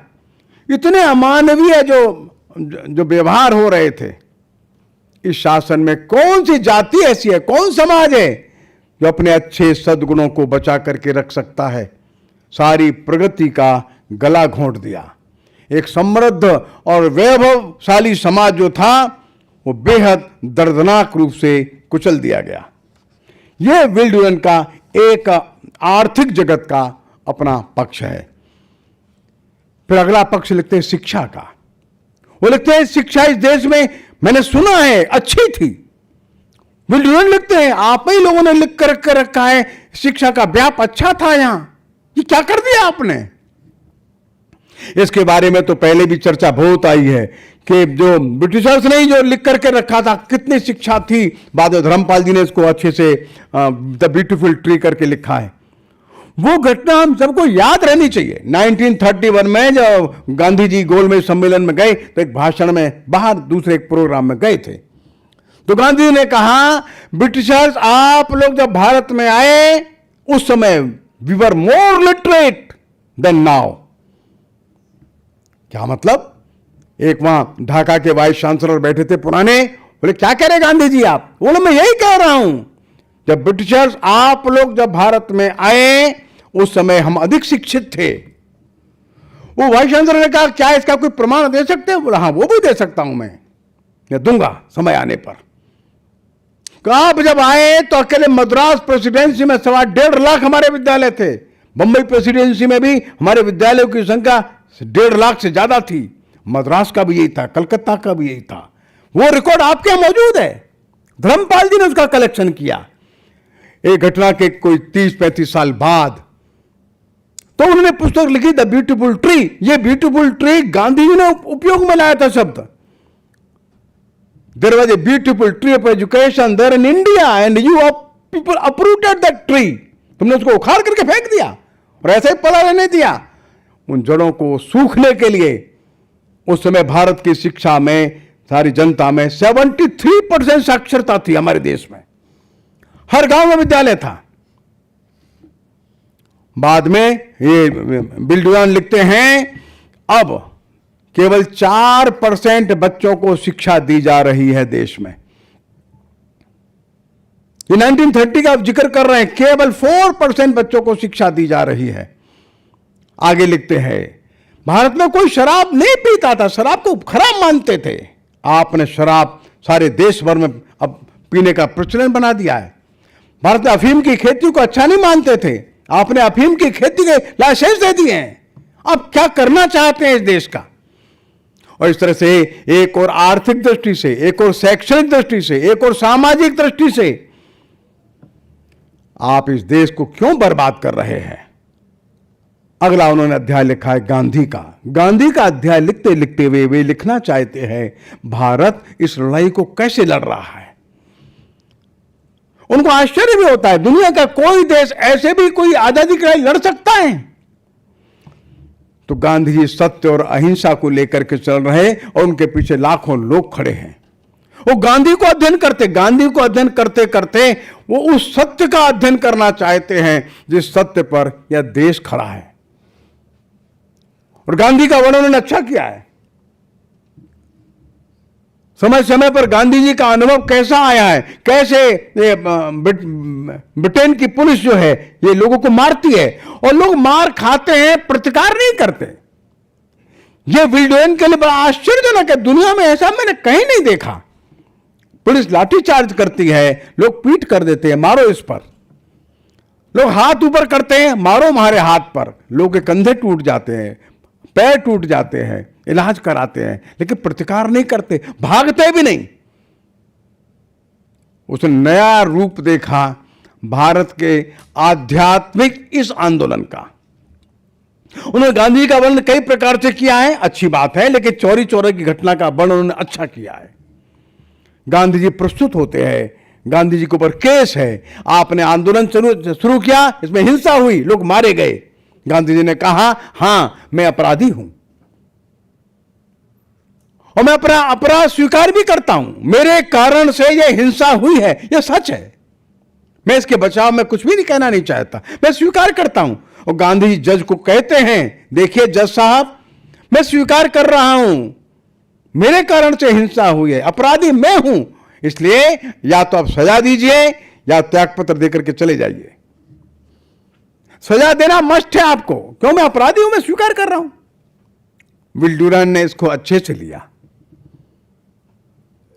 और उन्होंने कहा कि बुद्ध की परंपरा में ऐसे लोग भारत में आज खड़े हैं, और गांधी नहीं, गांधी के साथ हजारों लोग खड़े हैं जो अपना अपराध कोर्ट में स्वीकार करते हैं, जमानत नहीं कराते। और इस अत्याचारी बर्बर सरकार के विरोध में एक नए प्रकार का यह स्वतंत्रता का आंदोलन है। दुनिया इस आंदोलन को अच्छे से समझ करके चले। आगे उन्होंने एक अध्याय और लिया, उस अध्याय में लिखा देश कैसे आजादी के भिन्न भिन्न पक्षों से गुजर रहा है। आजादी मिलनी चाहिए, ऐसा उन्होंने पक्षों को लिखा है।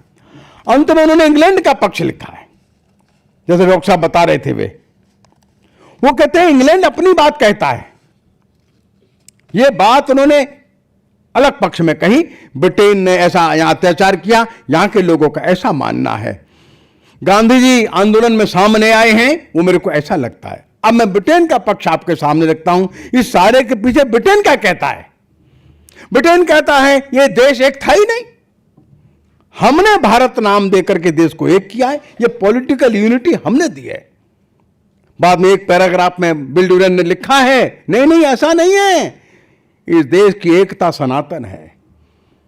हजारों साल से देश मौलिक रूप से, वैचारिक रूप से, आध्यात्मिक रूप से एक है। बिल ड्यूरेंट ने यह कहा है। अंग्रेजों ने कहा यह देश तो बर्बर है, यह देश जाहिल है, हमने इसको सभ्यता दी है। उनका पक्ष उन्होंने रखा है। ये देश निरक्षर है, हम एजुकेशन के इंस्टीट्यूट चला रहे हैं। लेकिन बिल ड्यूरेंट ने पहले कह दिया नहीं, यहां शिक्षा थी पहले, तुम लोगों ने बर्बाद किया है। लेकिन उनका पक्ष उन्होंने रखा है।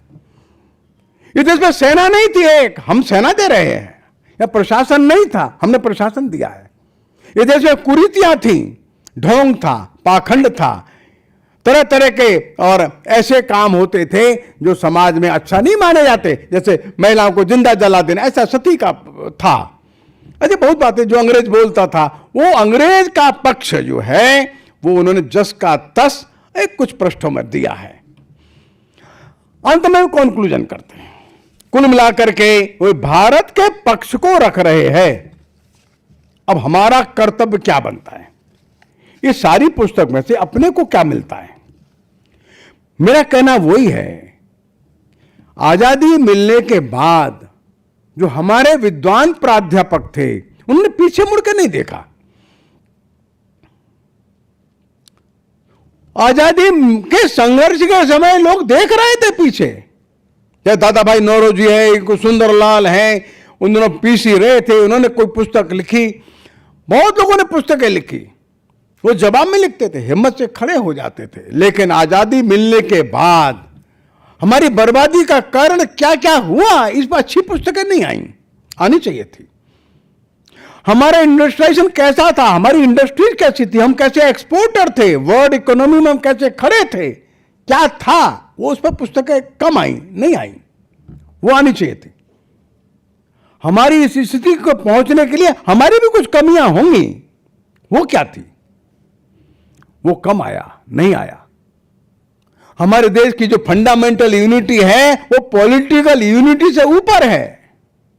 आजादी के पहले जितने ग्रंथ आए वो उतने ग्रंथ बाद में नहीं आए, और इसलिए आज हमारे सामने एक बड़ी चुनौती यह खड़ी हुई है कि आजादी के बाद, स्वतंत्रता के बाद हमारे पास जो विद्वत समाज था उसको एनालिटिकल व्यू रख करके गहरा अध्ययन करना चाहिए था और दस्तावेजों में जाना था, इतिहास में जाना था। अभी भी समय बीता नहीं है, और इसलिए आवश्यकता इस बात की है कि हम कौन थे, क्या थे, जो अंग्रेज ने लिख दिया वही थे। आज की समस्याओं की बड़ी जड़ अंग्रेज है, वो लिख करके रख के गया है वो यहां। इस देश में आज बड़ी बड़ी समस्याएं जो हमको दिखती हैं उनकी जड़ में जाइए ना, वो बैठा दिखेगा कहीं ना कहीं। ऐसे सैकड़ों समस्याएं हैं जो अंग्रेज ने पैदा की है, जिनसे आज हम रूबरू होकर के संघर्ष करते हैं, उनको निपटाने की कोशिश करते हैं। लेकिन जड़ में झांक करके देखेंगे तो ध्यान में आएगा अंग्रेज बैठा है। वो कौन था जिसने उत्तर और दक्षिण भारत में विभाजन का बीज बोया? वो कौन था जिसने कहा आर्य बाहर से आए थे, आर्य बाहर से आए, हम भी बाहर से आए, क्या प्रॉब्लम है? वो कौन थे जिन्होंने कहा कि नागा एक देश है, Naga is a nation, Mizo is a nation? ये कौन था? हर भाषा का एक नेशन होता है, ये बीज किसने बोया था? ऐसी एक दो बातें नहीं, सैकड़ों बातें हैं। बड़ा प्लान्ड वे में इस देश में समस्याएं खड़ी करने का काम और उनको अच्छे ढंग से आर्टिकुलेशन देने का काम, ग्रंथ लिखने का काम, उन पर शोध लिखने का काम ये इन्होंने करवाया है। लाइब्रेरी भर के रख दी, कैसे भारत टुकड़ा टुकड़ा हो जाए, फ्रैगमेंटेशन हो जाए, बाल्कनाइजेशन हो जाए देश का। एक अच्छी बात है, भारत की जो मौलिक एकता है उसने उनकी उन समस्याओं को दबा दिया। चर्चिल साहब क्या बोलते हैं आजादी के पहले, देखिए ना, अरे ये देश 5 साल भी एक नहीं रह सकता, ये बिखर जाएगा, ये बर्बर जाहिल लोग हैं, मूर्ख लोग हैं, आजादी देने का मतलब है हिंदुस्तान की बर्बादी। आज चर्चिल जिंदा होते तो देखते। वो सोचते थे हम शासन नहीं चला सकते। चर्चिल साहब ही कहते हैं, जब फेमिन पड़ा 1943 का, चर्चिल साहब कहते हैं ये देश 30-40 करोड़ को खाना नहीं खिला सकता। ये रैबिट की तरह बच्चे पैदा करते हैं, कौन जिम्मेदारी लेगा इनके खाने की? इनको भूखों मरने दो। ये स्टेटमेंट चर्चिल साहब का है, इनको भूखों मरने दो। ऐसा कोई बोल सकता है? ये चर्चिल ने बोला है। आज हम 130 करोड़ लोग हैं और 4 करोड़ टन एक्स्ट्रा पैदा करके दुनिया को देते हैं। Who was responsible for all these famines? कौन जिम्मेदार था? ये चर्चिल और चर्चिल की गवर्नमेंट जिम्मेदार थी केवल। वही जमीन है, वही पानी है, वही के लोग हैं। हम 30-35 करोड़ को खाना नहीं दे पाते थे। कौन नहीं दे पाते थे? ब्रिटिश गवर्नमेंट थी, इसलिए खाना नहीं दे पाए। फेमिन का कारण तो एडमिनिस्ट्रेशन था। फेमिन का कारण मैंने बताया वो था। फेमिन का कारण हमारी आबादी नहीं थी, हमारी जमीन की कमजोरी नहीं थी, हमारी अव्यवस्थाएं नहीं थी। फेमिन का कारण ये लोग थे। आज आवश्यकता है, भले ही बात बीत गई, कोई बात नहीं, लेकिन शोध होना चाहिए इस फेमिन की रेस्पॉन्सिबिलिटी किसके ऊपर थी? हमारे देश के उद्योगों को बर्बाद करने की जिम्मेदारी किनके ऊपर थी? हमारे देश के अंदर आज इतने झगड़े लगे, उन झगड़ों के बीज किसने बोए थे?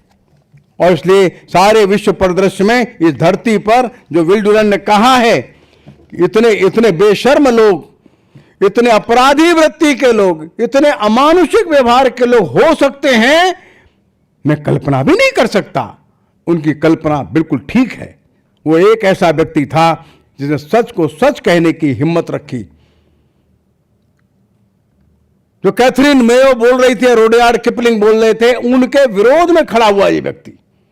वो जानता था अमेरिका में जाकर के मेरे को इसमें यश नहीं मिलेगा, अमेरिका में जाकर के भी मुझको अपयश ही मिल सकता है, फिर भी उस व्यक्ति ने सच बोला, हिम्मत से बोला।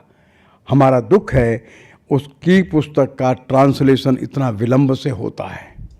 और हमारे विश्वविद्यालयों के, ये तो बहुत प्राइमरी पुस्तक है, बहुत गहरी नहीं है, बहुत छोटी पुस्तक है। मैंने बताया ना 1% है केवल ये, जैसे टिप ऑफ द आइसबर्ग है, उससे भी कम है। जब गहराई में जाएंगे 1000 गुना ज्यादा बड़ा अत्याचार इस देश ने झेला है, लेकिन उसको लिखने की जरूर आवश्यकता है।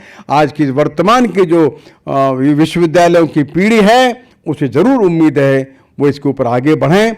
इन पर शोध प्रबंध आने चाहिए, दूध का दूध पानी का पानी हो, और विश्व इतिहास में दोबारा से कोई भी समाज इतना अत्याचार किसी भी समाज के ऊपर करने की हिम्मत न करे। यही सच्ची श्रद्धांजलि विल डुरैंट को होगी। मेरी बहुत बहुत शुभकामनाएं हैं अंशु जी को और प्रकाशक को। नमस्कार।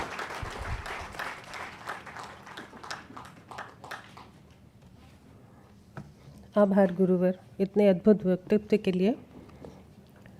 आज के कार्यक्रम की अध्यक्षता कर रहे वरिष्ठ पत्रकार, लेखक, वरेण्य व्यक्तित्व, सृजनात्मक शक्ति और मानवीय मूल्यों से ओतप्रोत, त्याग, समर्पण और भावबोधन से अलंकृत सम्माननीय, आदरणीय, श्रद्धेय श्री राम बहादुर राय जी।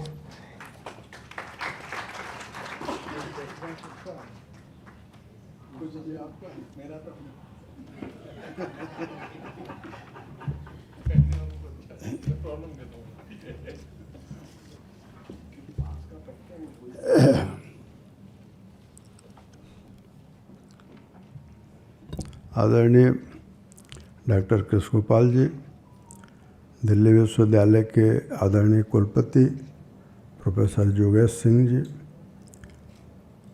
इस संस्था राष्ट्रीय इंदिरा गांधी राष्ट्रीय कला केंद्र के सदस्य सचिव डॉक्टर सचिदानंद जोशी जी, प्रोफेसर रमेश गौड़ जी और अंशु गुप्ता जी और मित्रों,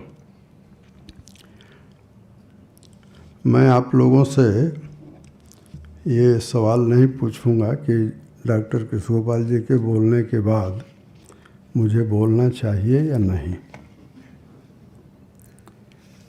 मैं अपनी मजबूरी आपको बता देता हूँ कि एक तरफ डॉक्टर सचिदानंद जोशी, दूसरी तरफ रमेश गौड़, ये दोनों के अनुशासन में मैं अध्यक्ष हूँ।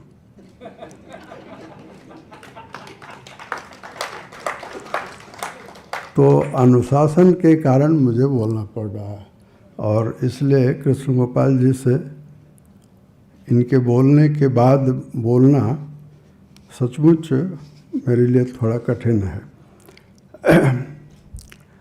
बिल डुरेंट की जो पुस्तक है द केस फॉर इंडिया, ये प्रतिबंधित थी, आपने सुना, इस कारण चर्चित भी थी, परंतु अनुपलब्ध थी। और जो बात डॉक्टर सच्चिदानंद जोशी जी ने उठाई, सहयोग से जो सवाल इनके मन में था, करीब करीब वही सवाल मेरे मन में भी था, और उसका कुछ उत्तर मैं आपको बताता हूँ अभी। ये कैसे उपलब्ध हो सकी, यह एक दिलचस्प कहानी है, और ये कहानी हम सबको जानना चाहिए।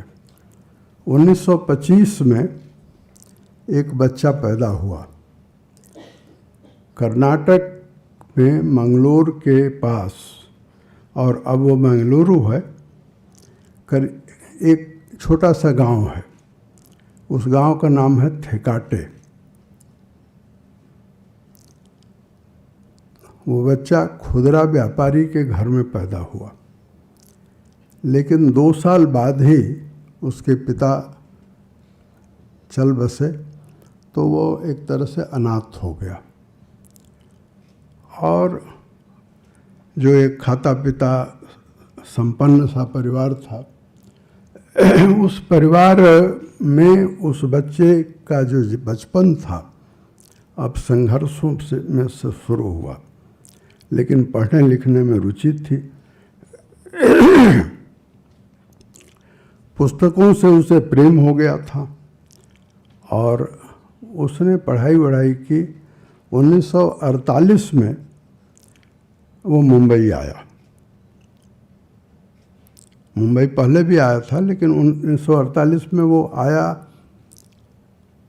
और अगर आप इस जनपद की सड़क पर टहलते हुए जाएं, तो जो ONGC ऑयल इंडिया की बिल्डिंग है, उसके सामने बहुत सारे चीज़ें लगी हुई हैं, लेकिन एक छोटा सा कियोस्क है, खोका किताबों का, आपने देखा होगा। उसका मैं आपको एक किस्सा सुना देता हूँ। 1980 में जब मैं यहाँ आया, पंडित दीनानाथ मिश्र मुझे मिले।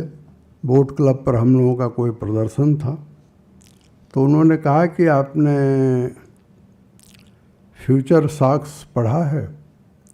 उस समय उस पुस्तक की बड़ी चर्चा थी। तो मैंने कहा कि वो कहाँ मिलेगी, मुझे बताइए, मेरे जेब में कुछ पैसा है, मैं खरीद लूँगा। तो उन्होंने कहा कि जनपथ, ये जहाँ आप बैठे हैं वहीं पर एक छोटी सी किताब की दुकान थी। उन्होंने कहा कि उस जनपथ होटल में चले जाइए, वहाँ वो किताब मिलेगी।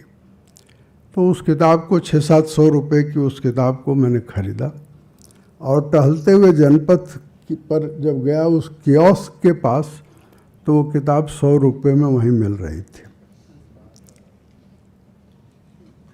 ऐसा ही एक कियोस्क 1948 में, पहले तो उस आदमी ने किताबें बेचने का काम शुरू किया, फिर एक ठिया बनाया, और जैसे मैंने आपको कहा कि जैसे जनपथ पर ये कियोस्क है, वैसे ही उसने स्ट्रांड सिनेमा के पास एक कियोस्क बनाया, और उसकी मेहनत रंग लाई। 1953 में उसने फिर स्ट्रांड बुक स्टॉल बनाया।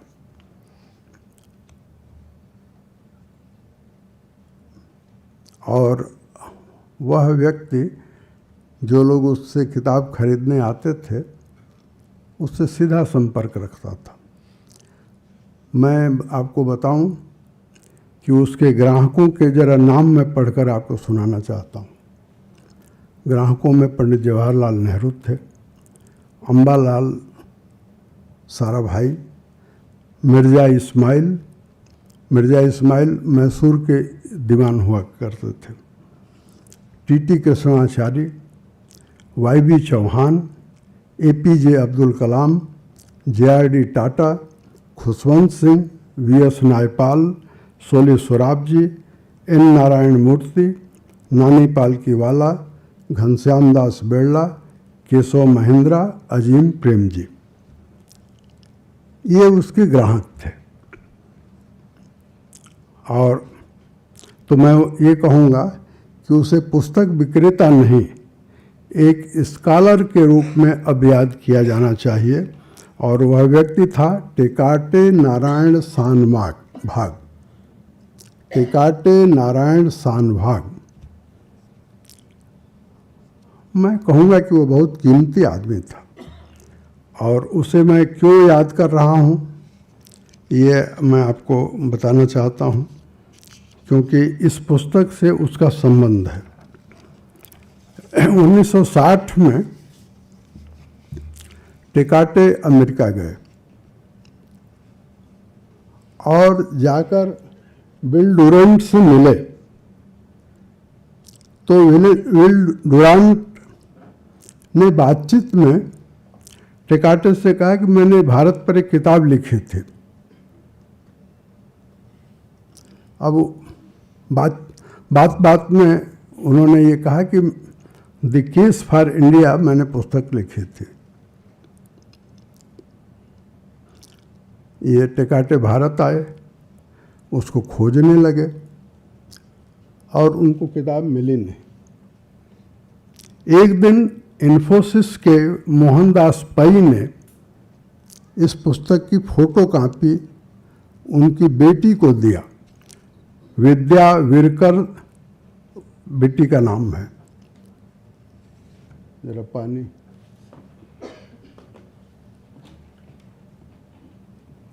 कुछ गर्म है।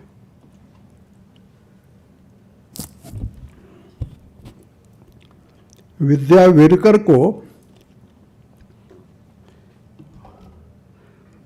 उन्होंने उसकी फोटो कॉपी दी और विद्या विरकर ने अपने पिता को, यानी उस मंजिल तक उसकी फोटो कॉपी पहुंची जिसकी इस टेकाटे को तलाश थी। और फिर स्ट्रांड बुक स्टॉल के मालिक ने, यानी टेकाटे ने 2007 में इसे छपवाया। 1960 से लेकर 2007 और 2009 में पुनः इसकी कुछ प्रतियां छपी। मुंबई जब मैं जाता था तो मैं स्ट्रांड बुक स्टॉल जरूर जाता था। पहली बार अंग्रेजी मूल में इसके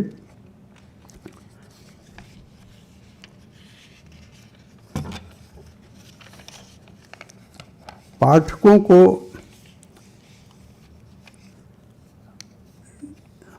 एक महिला ने उपलब्ध कराने में निमित्त बनने का सौभाग्य पाया। वो विरकर है, मैंने आपसे कहा। और हिंदी में यह यश अंशु गुप्ता को मिल रहा है।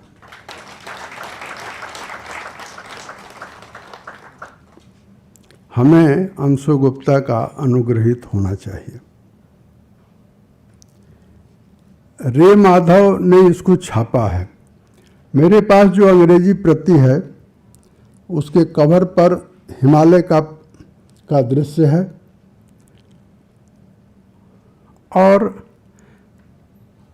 पतली सी किताब है।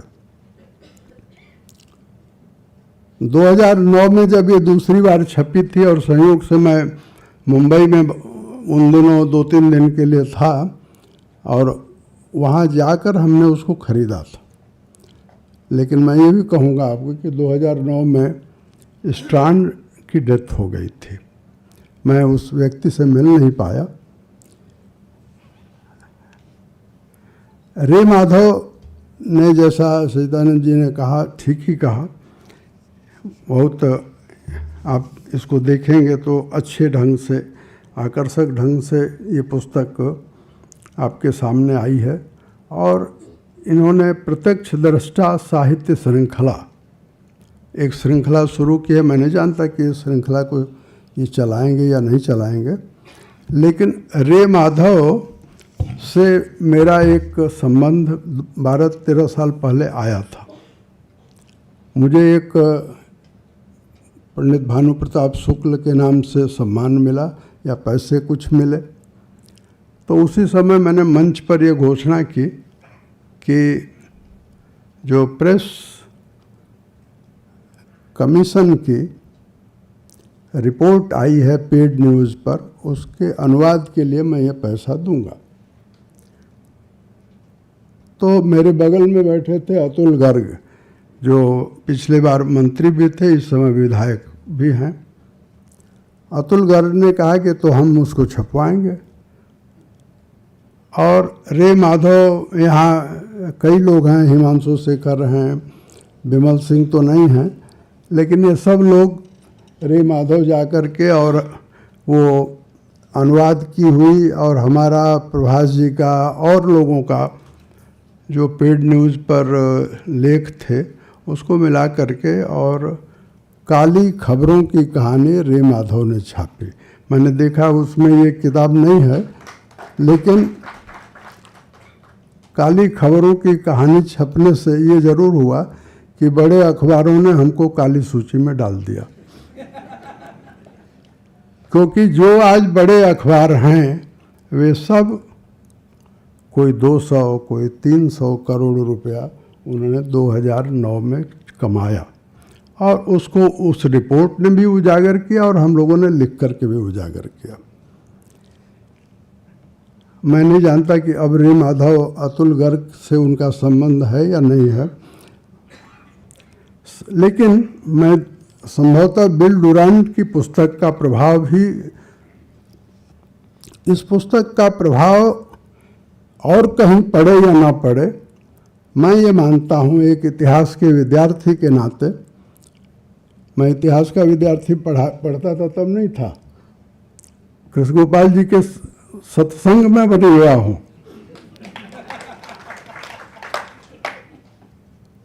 मैं तो अर्थशास्त्र का विद्यार्थी रहा हूँ, लेकिन बिल डुरांट की इस पुस्तक का प्रभाव मैं ये मानता हूँ कि और कहीं पड़ा हो या नहीं, जवाहरलाल नेहरू पर तो नहीं पड़ेगा, क्योंकि वो जवाहरलाल नेहरू कहते थे कि मैं अंग्रेजों जैसा ही हूँ। लेकिन रूजवेल्ट पर पड़ा। अगर कोई खोज करेगा तो ये पाएगा कि रूजवेल्ट ने इस किताब को जरूर पढ़ा, और यही वजह थी कि दूसरे विश्व युद्ध में रूजवेल्ट ने चर्चिल पर इतना दबाव बनाया कि उनके दबाव में स्टेफर्ड क्रिप्स को 1942 में एक प्रस्ताव बना करके और बाकायदे भारत भेजा। और मैं आपसे ये भी कहना चाहता हूँ कि महात्मा गांधी ने अगर महर्षि श्री अरविंदो की सलाह मान ली होती,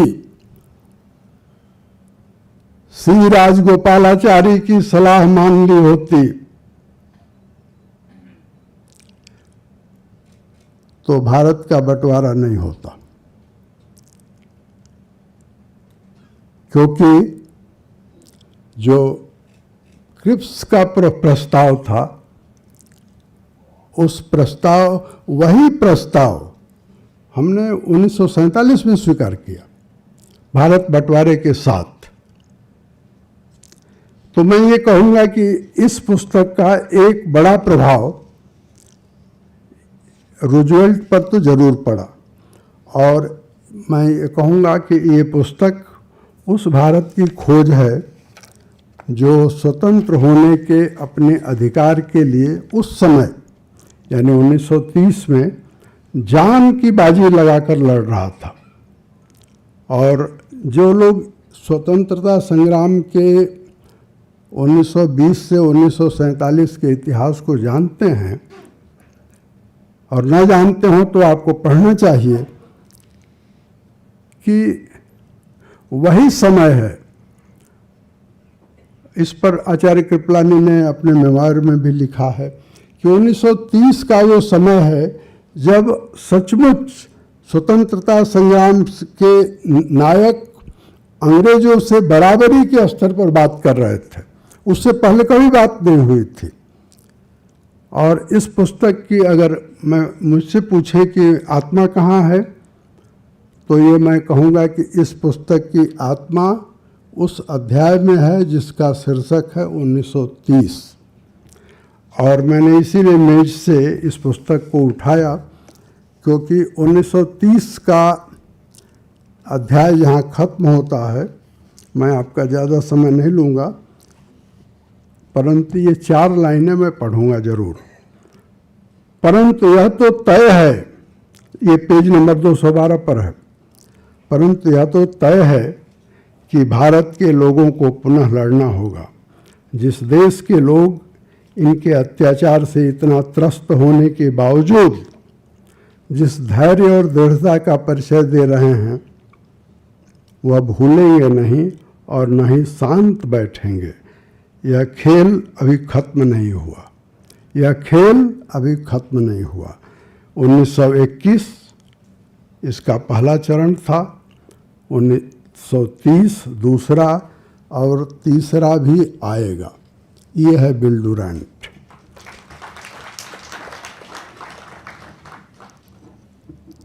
और ये जो मैंने आपको पढ़कर सुनाया, ये विल डुरैंट की भविष्यवाणी है और वो भविष्यवाणी सच निकली।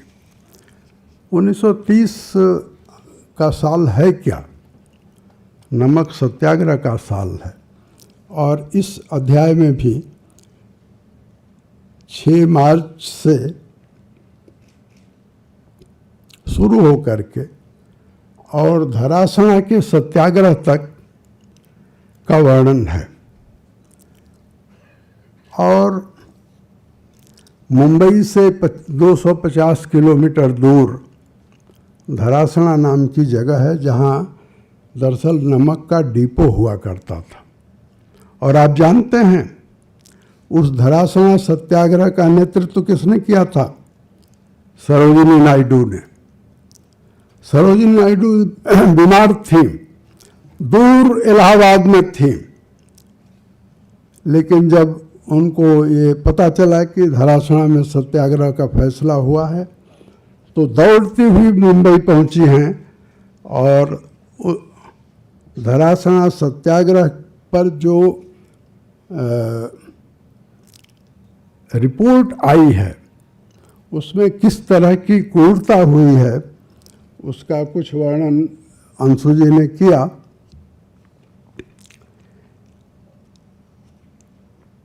यूपीआई न्यूज एजेंसी का जो मिलर है उसका उद्धरण इस पुस्तक में है और वही कहता है कि रोंगटे खड़े कर देने वाला दृश्य है। अंशु जी, मैं आपसे एक बात और कहना चाहता हूँ। आपने अच्छा अनुवाद किया है, लेकिन मेडिलिन स्लेड का आपने नाम दिया है, उनका परिचय भी दिया है। कौन जानता है कि मेडिलिन स्लेड कौन है? क्यों आप भूल गई कि मेडिलिन स्लेड को मीरा बहन न लिखें? और मैं तो ये कहूँगा कि हमारे यहाँ हम सुजाता ने खीर खिलाया गौतम को तो गौतम बुद्ध हुए। एक फ्रांस से महिला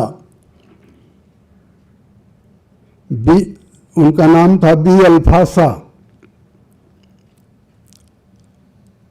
वो पांडिचेरी आती हैं और श्री माँ कहलाती हैं।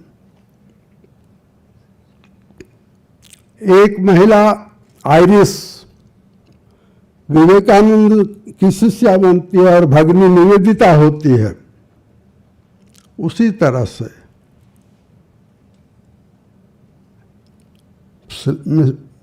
मेडलिन स्लेड भी जब गांधी के पास आई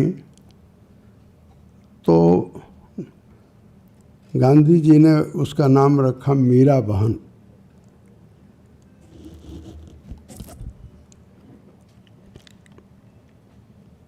और भारत को जिन्हें जानना होगा वो मीरा को जाने बगैर भारत को नहीं जान सकता। गांधी ने इसीलिए स्लेट का नाम मीरा बहन रखा।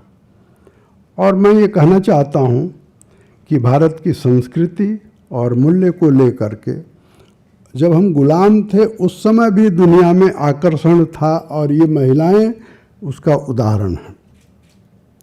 यानी हर दौर में केवल भारत की संपत्ति के लिए नहीं, भारत की संस्कृति में भी इतना आकर्षण था कि वहाँ से श्री माँ आती हैं, मीरा बहन आती हैं, भगिनी निवेदिता आती हैं, और इस संस्कृति पर हमको गर्व होना चाहिए। मैं ये कहूँगा कि 1930 से पहले और ठीक 6 साल पहले डॉक्टर साहब ने कई किताबों का उल्लेख किया, लेकिन एक किताब का उल्लेख मैं भी करना चाहता हूँ। हालांकि वो फिक्शन है, लेकिन उसको ज़रा पढ़िए, बड़ी प्यारी किताब है, छोटी किताब है, 1924 में छपी है, और बाद में तो उसके इतने रीप्रिंट हुए हैं बेहिसाब। पैसेज टू इंडिया,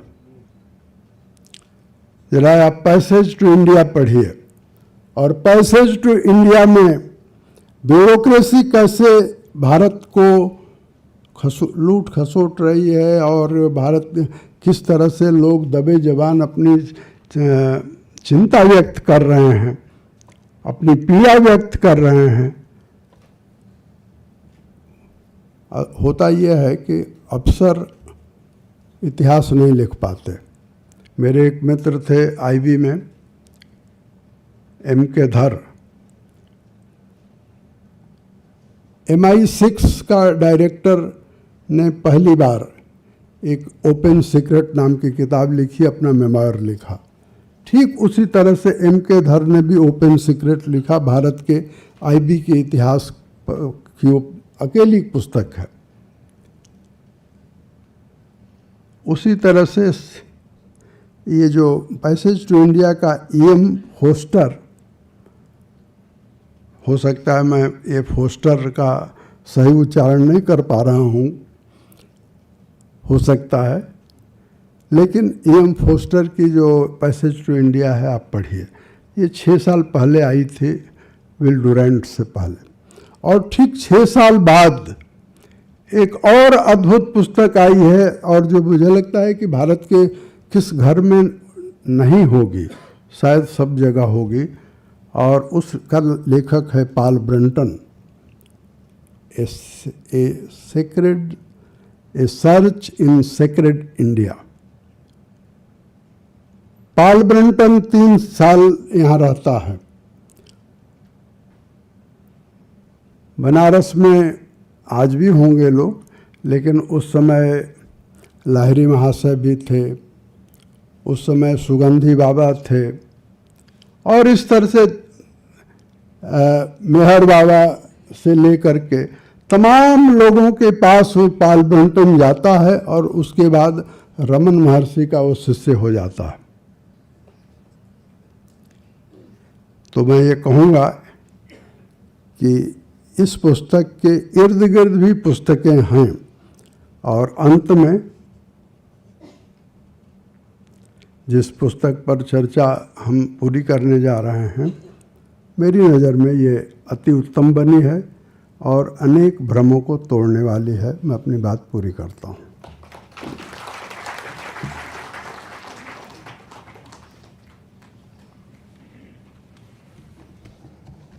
बहुत बहुत आभार गुरुवर। कार्यक्रम अपनी समाप्ति की ओर है।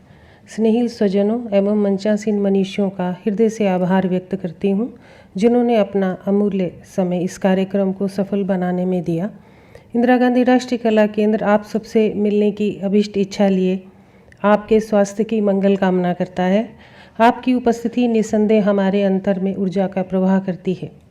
कार्यालय के सभी उच्च अधिकारीगण, सहयोगी, मीडिया यूनिट, सेवा एवं आपूर्ति विभाग, फोटोग्राफी यूनिट, सभी के प्रशंसनीय योगदान के लिए कोटि कोटि आभार। इंदिरा गांधी राष्ट्रीय कला केंद्र न्यास के अध्यक्ष, हमारे प्रेरणा स्रोत, श्रद्धेय गुरुवर श्री राम बहादुर राय जी के मार्गदर्शन